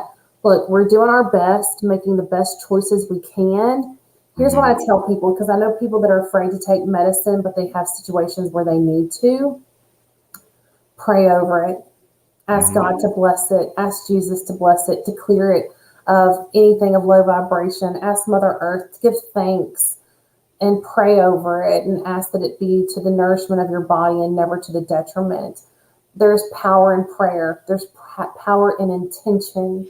So don't obsess over whether something is really certified organic. If it really is this, does it have this? Does it have that? Pray Hmm. over it and go on. Don't obsess because that's fear based. Hmm. A buddy of mine, he made a comment to me probably about a month ago. He says whenever he wakes up, he just says thank you. He says Yes. when you first start out in the morning, you know, your first things are saying thank you for this extra breath. Thank you for waking me up. Thank Thank you you for for this my healthy day. kid. And he Yeah. says as every day you wake up, you start saying thankful. You start saying thank you for more and more and more and more and more Yeah. things. He goes, that's why it's not putting it on you. You're saying thankful Yeah. for everybody else and everything around you. So I started actually doing that. I'd wake up now and I'm like, thanks, man. I appreciate this day.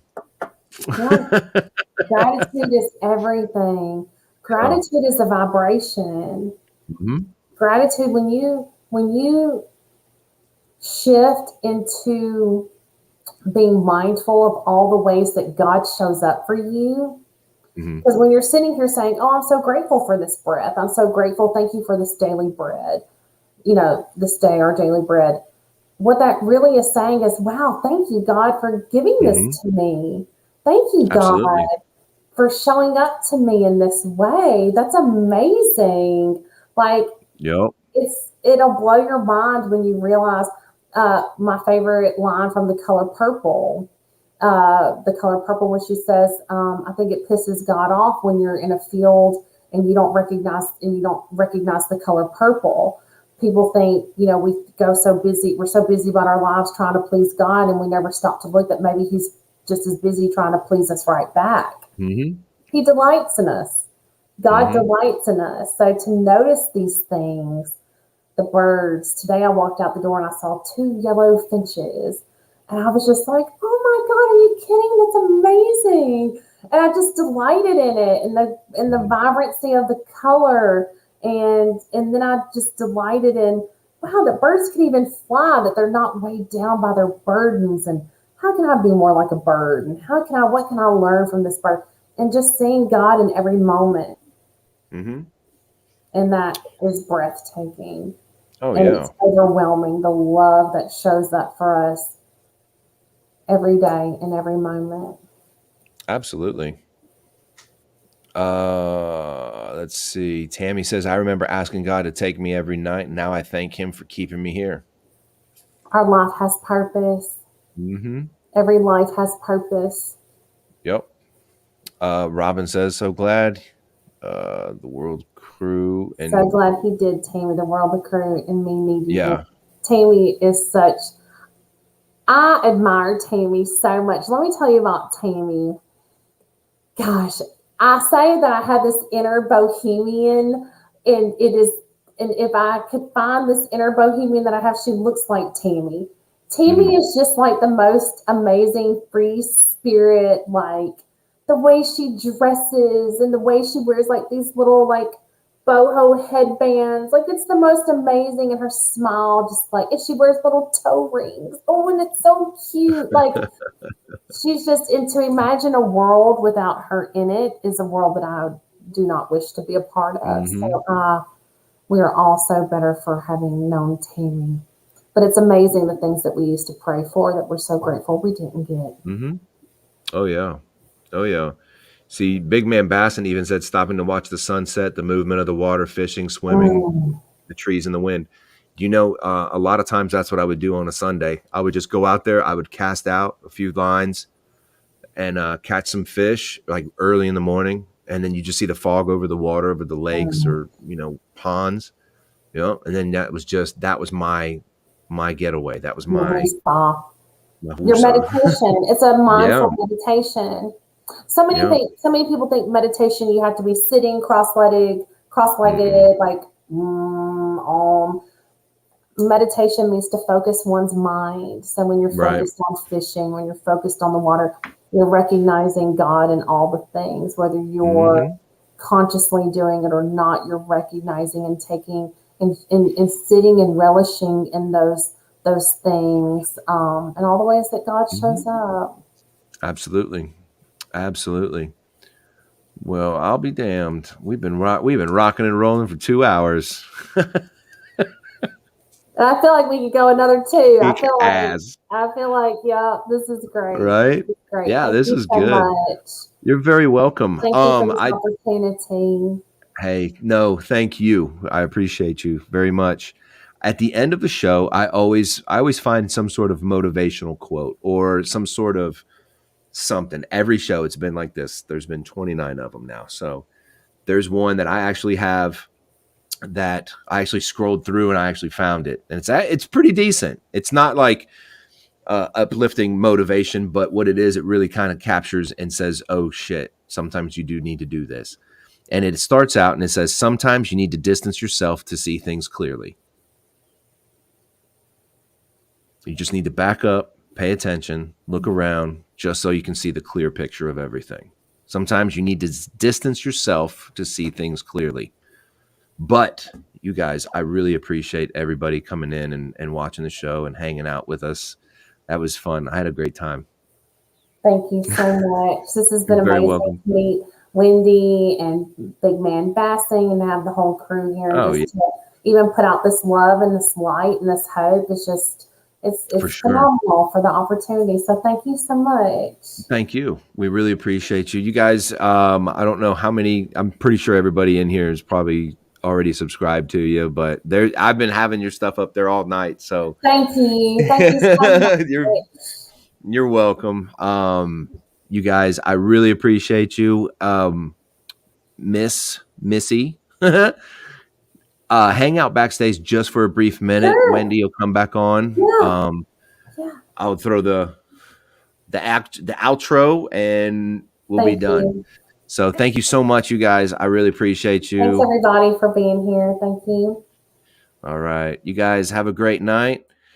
I am going to end it here, you guys. We have to go. It's pretty late. I'm tired. I've got, oh crap. Wendy's telling me to do this real quick because I have to. I see her in my where is it over there? She's right there in my backstage. So you guys, I really appreciate y'all. Thanks for hanging out. Thanks for watching the show. Don't forget, we do stream. This audio will be on Spotify. It will be on Apple Podcasts. It'll be Google Podcasts, anything else audio, basically. Check it out. Subscribe. You know, all these shows that are live on Thursday nights are going to be audio uploaded to all of them. So you guys, I appreciate you for hanging out with us. Peace and hair grease. Again, we appreciate it. Thank you everybody for the support, and we'll see you next week.